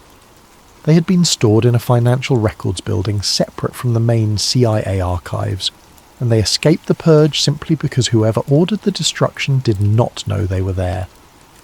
It was those documents, discovered in a FOIA search in 1977, that eventually cracked the story open. But consider what their survival means. If these documents survived by accident, then their destruction was not accidental. Someone made a deliberate choice to eliminate the record of what MKUltra had done. And when someone destroys a record, they are making a statement, not just about what they want to hide, but about how much they fear the truth being known. 1975. The Church Committee. The mid-1970s were a reckoning of sorts for American intelligence. The combination of Watergate, the Vietnam War, and a growing public skepticism about government institutions had created a political environment in which oversight, real oversight, not the performative kind, suddenly became possible. Senator Frank Church of Idaho seized that moment. The Church Committee, formerly known as the Senate Select Committee to Study Governmental Operations with Respect to Intelligence Activities, began its work in 1975. It was the most comprehensive investigation of the American intelligence community that had ever been undertaken, and what it found was deeply disturbing. MKUltra was publicly revealed in full for the first time. The committee's investigators laid out in stark and precise language what the program had involved: non-consensual experimentation on American citizens, systematic psychological manipulation, secret funding through front organizations, and a complete absence of meaningful oversight. The program had operated in the shadows not because it had to, but because the people running it knew that what they were doing would not survive the light. The public reaction was genuinely shocked. This was not the behavior of a distant enemy. This was the United States government. These were American hospitals, American universities, American researchers, and the people they had experimented on were American citizens who had gone to those hospitals and universities seeking help, and had instead been turned into unwitting research subjects in a covert intelligence program. The hearings produced testimony that remains extraordinary to read even now, witnesses describing experiments that seem to belong to a different era, a different kind of country. And yet, there they were, documented in the pages of government reports, signed by real people with real names and real institutional affiliations. 1977, Senate hearings and the official conclusion. 2 years later, a second round of Senate hearings brought additional documents to light, the surviving financial records that had escaped the 1973 purge. Former CIA Director Stansfield Turner testified before the committee, and the hearings produced a clearer picture of MKUltra's scope than anything previously available. But they also confirmed something that researchers had already begun to suspect. The picture was permanently incomplete. The destroyed documents could not be reconstructed. The full scope of the program, the complete list of sub-projects, the final outcomes of long-term experiments, all of it was gone. What remained was a fragment a corner of a much larger canvas. The official conclusion of the investigations was that MK Ultra had ended. The program had been discontinued following the 1973 destruction order, and there was no evidence of its continuation in any form. The Senate was satisfied. The public largely moved on. Life went on, but not everyone was satisfied, and the questions that remained unanswered, quiet, persistent, stubborn, would grow louder over the decades that followed. Act 3. The gap, the missing records. Here is the fundamental problem with the official conclusion, and it is not a subtle one. It is not the kind of problem you can explain away with bureaucratic inefficiency or the chaos of institutional record keeping. It is a structural problem, a logical problem, one that sits at the centre of the entire MK Ultra story, like a hole in a wall that you can see daylight through. The investigation concluded that MK Ultra ended, based primarily on the absence of evidence of its continuation, but the absence of evidence was itself manufactured. The records were destroyed, deliberately, before the investigation began, so what the Senate was really concluding when it declared the program over was that no evidence of continuation existed in the records that survived. And the records that survived were the ones that had been overlooked, not the ones that had been preserved. Of the documents that should have existed, approximately 20,000 survived. Researchers who have spent careers studying the program estimate that this represents a fraction, perhaps 5 to 10%, of the total documentation that was generated. What filled the other 90 to 95% of those files? What experiments were recorded there? What subjects, what outcomes, what follow-up studies, what long-term monitoring protocols? We do not know. We cannot know, not because the information was never recorded, but because someone decided we were not supposed to know it. That deliberate erasure creates what historians sometimes call an evidentiary vacuum, a space in the record where something existed but nothing can now be proven. And into an evidentiary vacuum, two things inevitably flow: legitimate uncertainty and theory. The challenge is determining where the boundary between them lies. The Cold War context.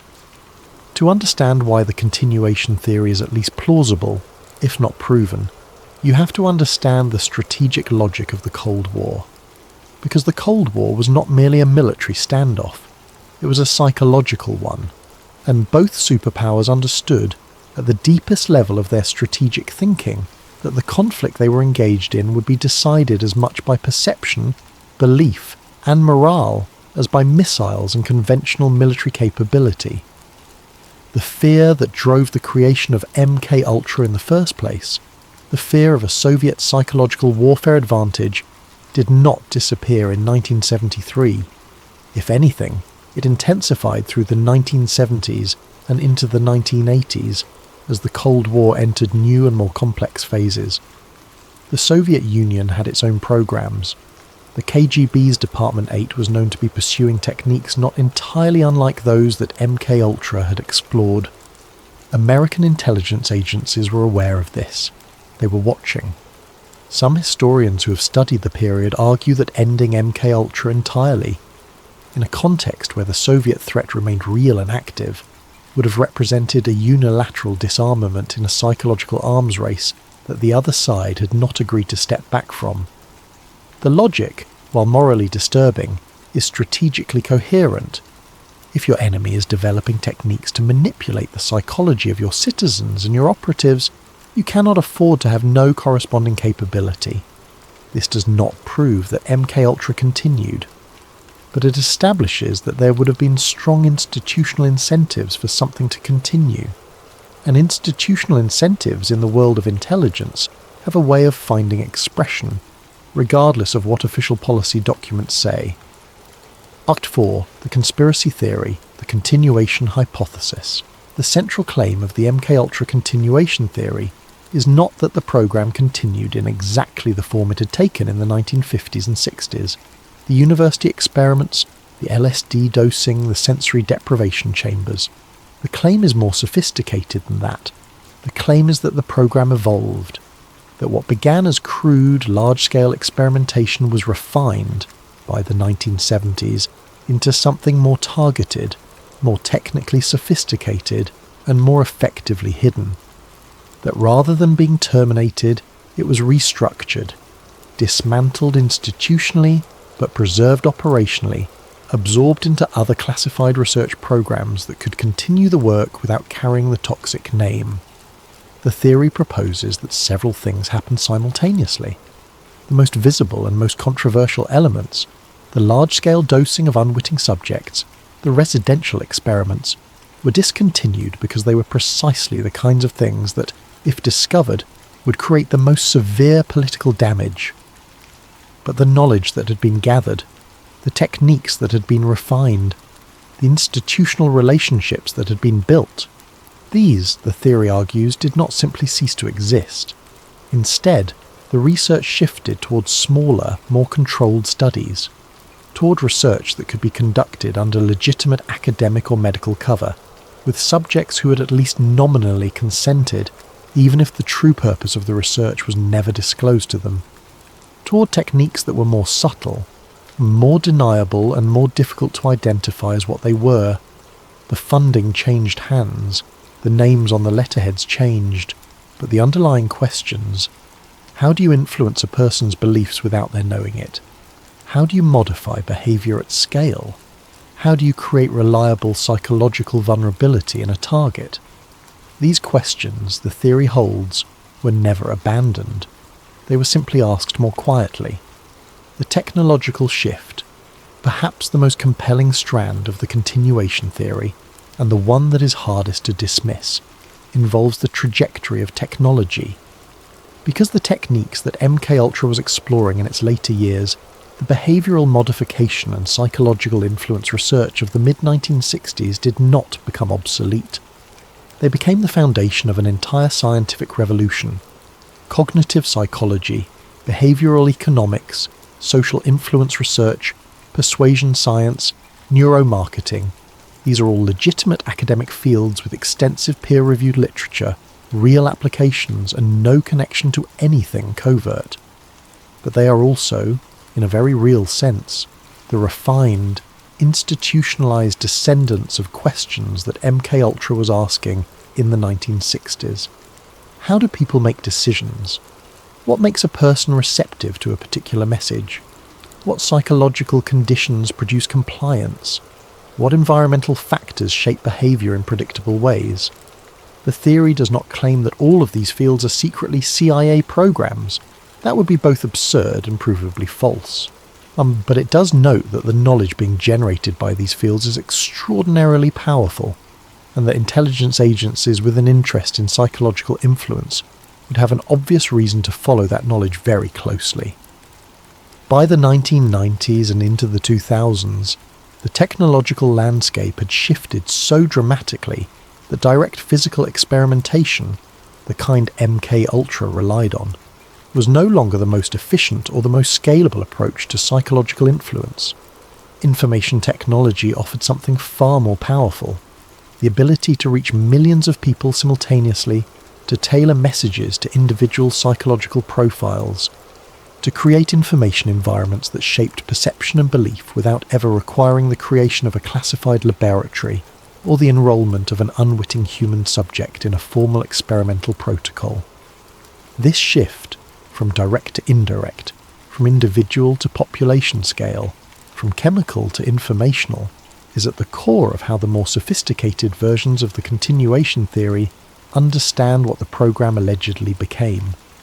Not a room full of scientists administering drugs to prisoners, but a room full of analysts studying the patterns in the data that billions of people generate every day. The modern parallel. It is important to be precise here, because the jump from documented Cold War mind control experiments to modern digital influence is a significant one, and it deserves to be treated with care rather than collapsed into a simple narrative of sinister continuity. There is documented evidence that governments, including the United States government, have conducted social media influence operations. There is documented evidence that intelligence agencies have studied the psychological mechanics of persuasion and information manipulation. There is documented evidence that data harvested from digital platforms has been used to construct detailed psychological profiles of individuals, which have then been used to target them with tailored messaging designed to influence their attitudes and behaviour. None of this evidence directly links to MK Ultra. The gap between what was documented in the 1970s Senate hearings and what is documented in, say, the revelations around Cambridge Analytica or the PRISM programme or any number of other digital-era surveillance and influence operations is a real one. It cannot be bridged purely by pointing out thematic parallels, but the parallels are there and they are striking. The questions are the same. The institutional actors share significant overlap. The ethical issues, the use of psychological influence on populations without their knowledge or consent, are recognisable as developments of the same fundamental problem that MK Ultra raised in the 1950s. And the secrecy, the deliberate concealment, the classified programs, the redacted documents, continues in forms that look very familiar to anyone who has studied what came before. Whether that means MK Ultra itself never ended, or simply that the impulse that created MK Ultra never ended, is a question that the available evidence cannot definitively answer. But it is a question worth sitting with, because the answer matters for how we understand the relationship between our governments and ourselves. Act 5. The investigator, the archivist, present day.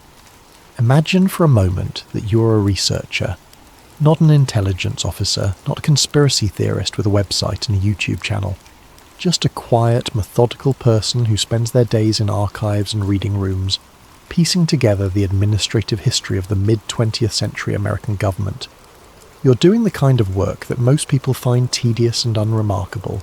You're reading financial records, and then, in a collection that has been sitting in a filing system for decades, largely untouched because it does not appear to contain anything of obvious interest, you find something, not a dramatic document, not a confession or a blueprint, something much more mundane, and for that reason much more disturbing. You find funding transfers, line items in budget documents dated after January 1973, after the order to destroy MK Ultra records. Transfers routed through administrative categories that do not correspond to any program whose existence is publicly acknowledged. Amounts that are not enormous by government standards, not the kind of expenditures that would attract immediate attention from a budget oversight committee, but consistent, recurring, and continuing for years beyond the date when the program was supposed to have ended. The names attached to these transfers are not MK Ultra. They are not MK Search or MK Naomi, or any of the other sub-program designations that survived in the 20,000 documents.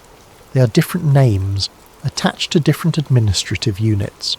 But the researchers who appear in the surviving MK Ultra documents also appear in the correspondence files associated with these transfers. Not all of them, not in ways that prove anything directly, but enough to make the overlap visible. What do you do with that? You cannot prove that the funding was for a continuation of MK Ultra. The documents do not say that. They are financial records, not experimental protocols. They tell you that money moved, not what the money was for. They tell you that people with connections to a terminated program were still being paid, not what they were being paid to do. But you know, because you have spent years in these archives, because you understand how programs like this are structured and how they are hidden, that funding does not persist after a program ends unless something is still happening. Bureaucracies do not pay for nothing. Even secret programs have accounting, and accounting leaves traces even when everything else is destroyed. You write a paper. You present your findings carefully, with appropriate academic hedging. You describe what you found without claiming more than the evidence supports. And you wait to see what happens next. Nothing happens. The paper is published in a journal that specialists read. A few researchers contact you with similar observations from their own archival work. A journalist writes a brief piece that generates a week of attention and then disappears, and the funding records sit in their files, neither confirmed nor denied, neither explained nor retracted, simply there, waiting. The pattern. The investigator's story is fictional, constructed for this narrative, but the pattern it describes is not fictional.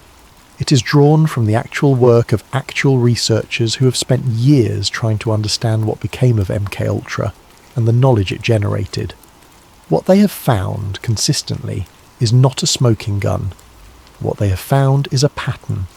And patterns, in the absence of direct evidence, are both the most compelling and the most frustrating form of historical argument, because they suggest something without proving it, and their significance depends entirely on interpretation. The pattern looks like this: classified research programs with goals that significantly overlap with MKUltra's.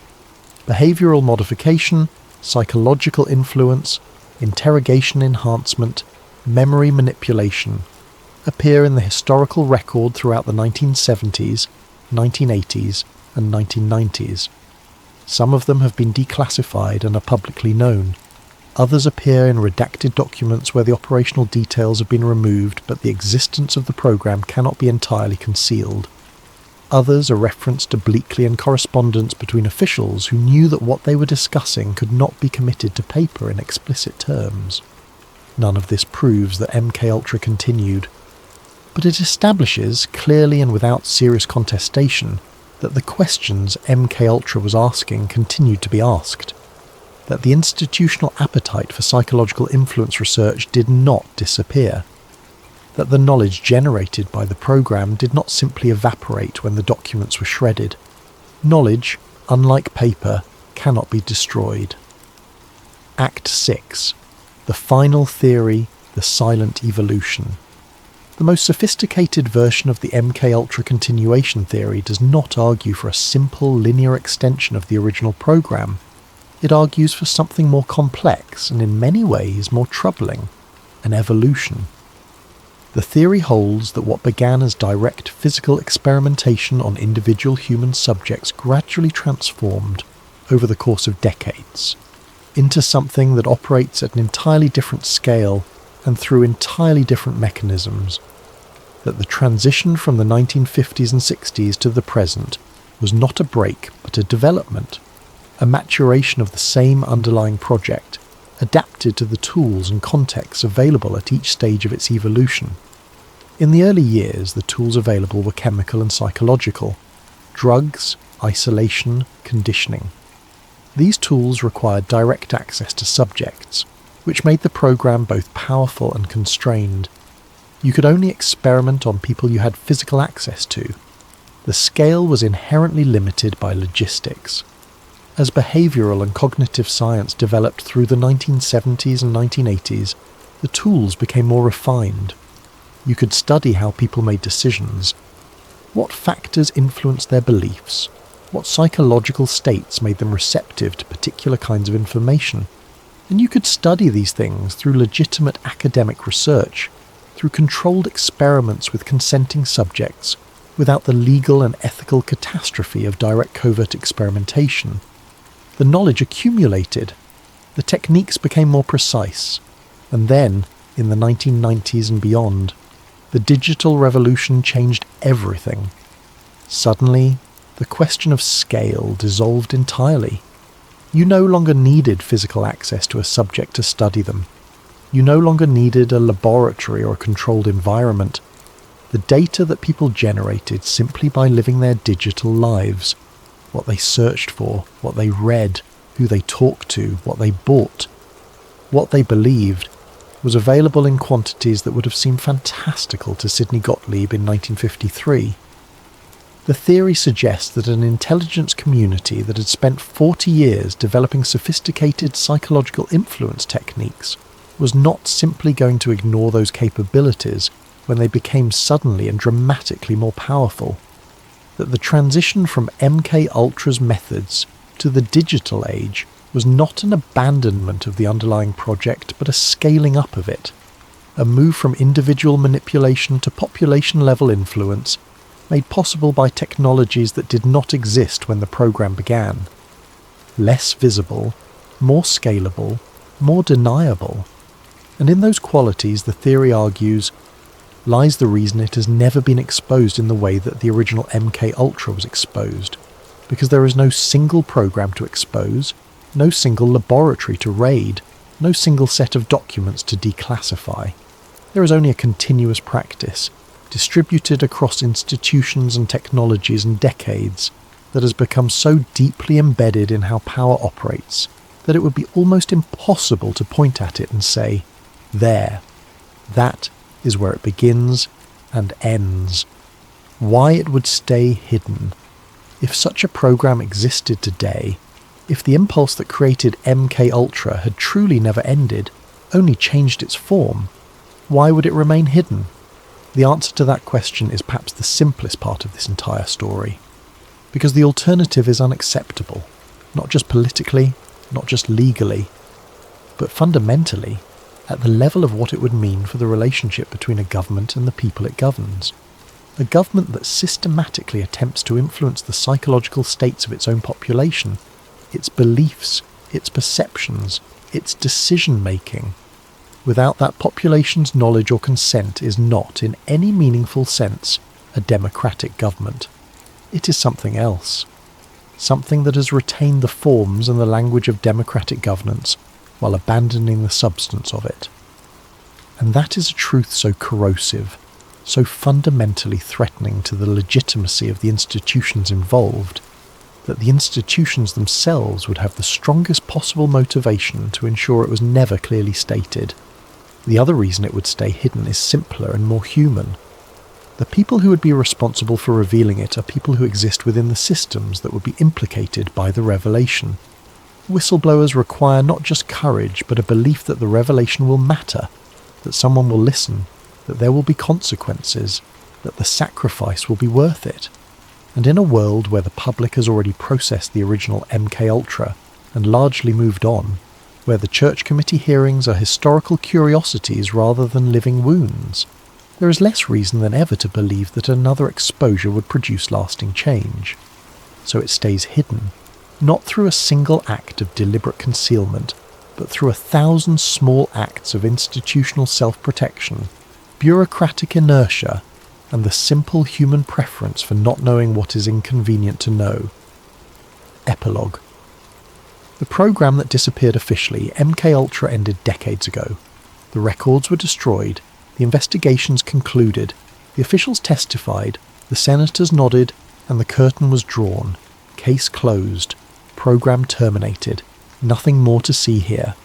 And yet, the questions persist, not because conspiracy theorists refuse to accept the official record, but because the official record is incomplete by design.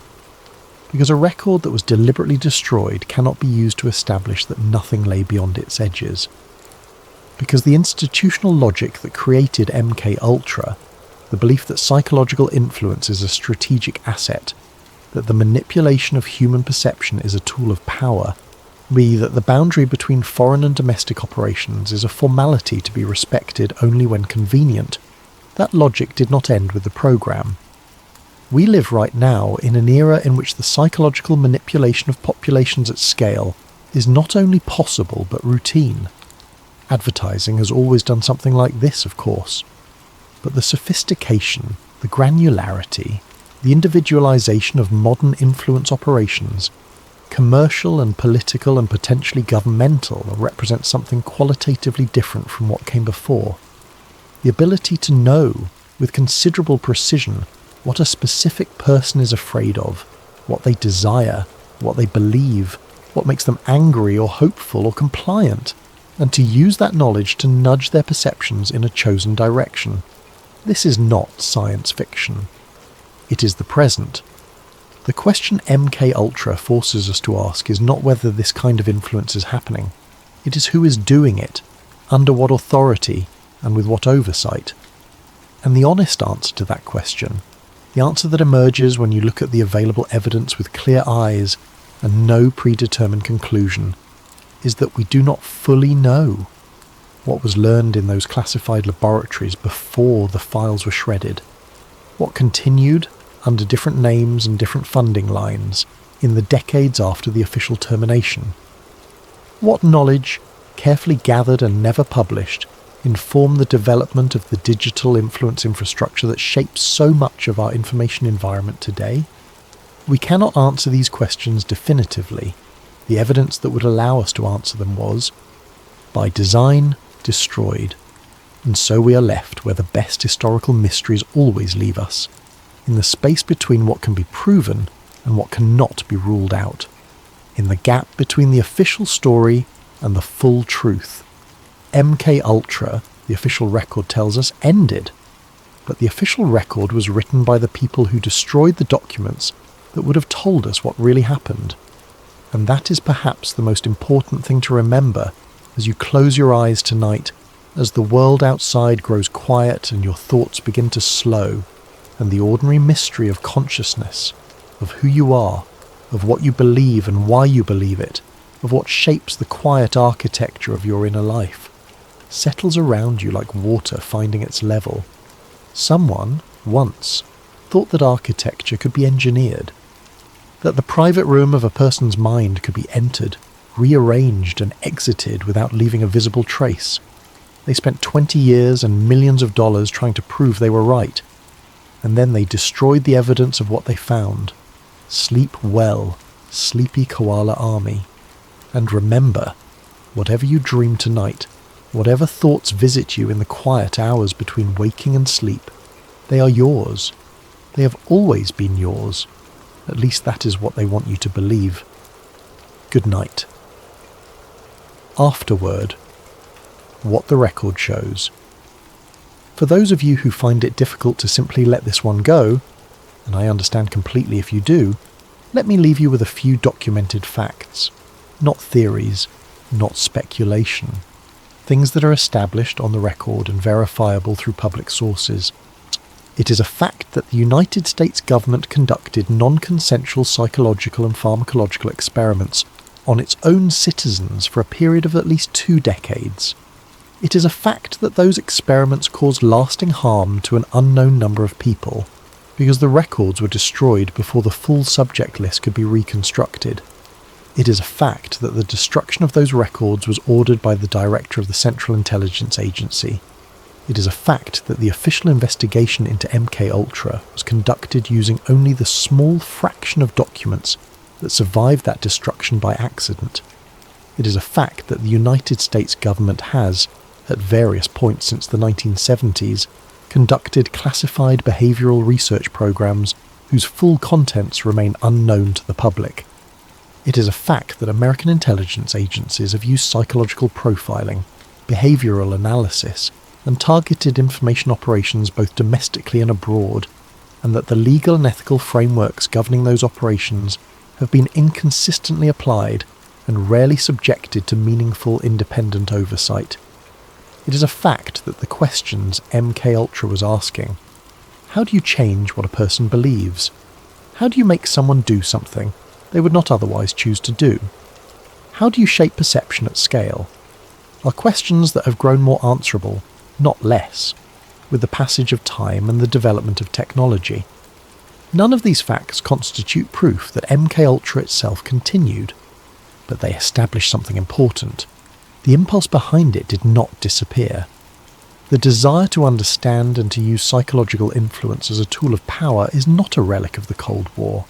It is an enduring feature of the landscape in which power operates, and enduring features of landscapes tend to find expression, regardless of whether the specific program that once gave them expression has been officially terminated. History is not a series of events that begin and end cleanly. It is a continuous flow of cause and effect, in which the things that are officially terminated have a habit of leaving shadows that outlast them. MK Ultra cast a long shadow.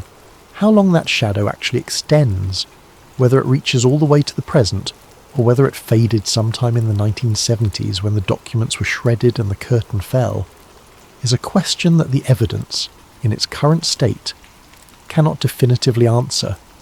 But the shadow is there. It has always been there.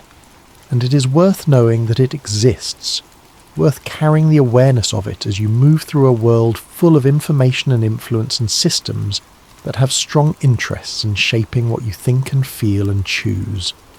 That awareness is not paranoia. It is not the territory of people who wear foil hats and distrust their neighbours.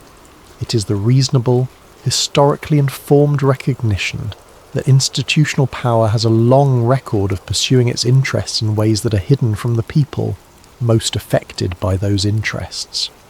And that knowing this, sitting with this, taking it seriously, is one of the most important things a thoughtful person can do in an era when the tools available for psychological influence have never been more powerful, more subtle or more difficult to detect. MK Ultra happened. That is not in question. The only questions that remain are what we learned from it, what we chose not to learn from it, and whether the lesson that power took from its exposure was truly one of restraint, or simply one of concealment. Sleep well, think clearly, and never stop asking the questions that make the comfortable uncomfortable.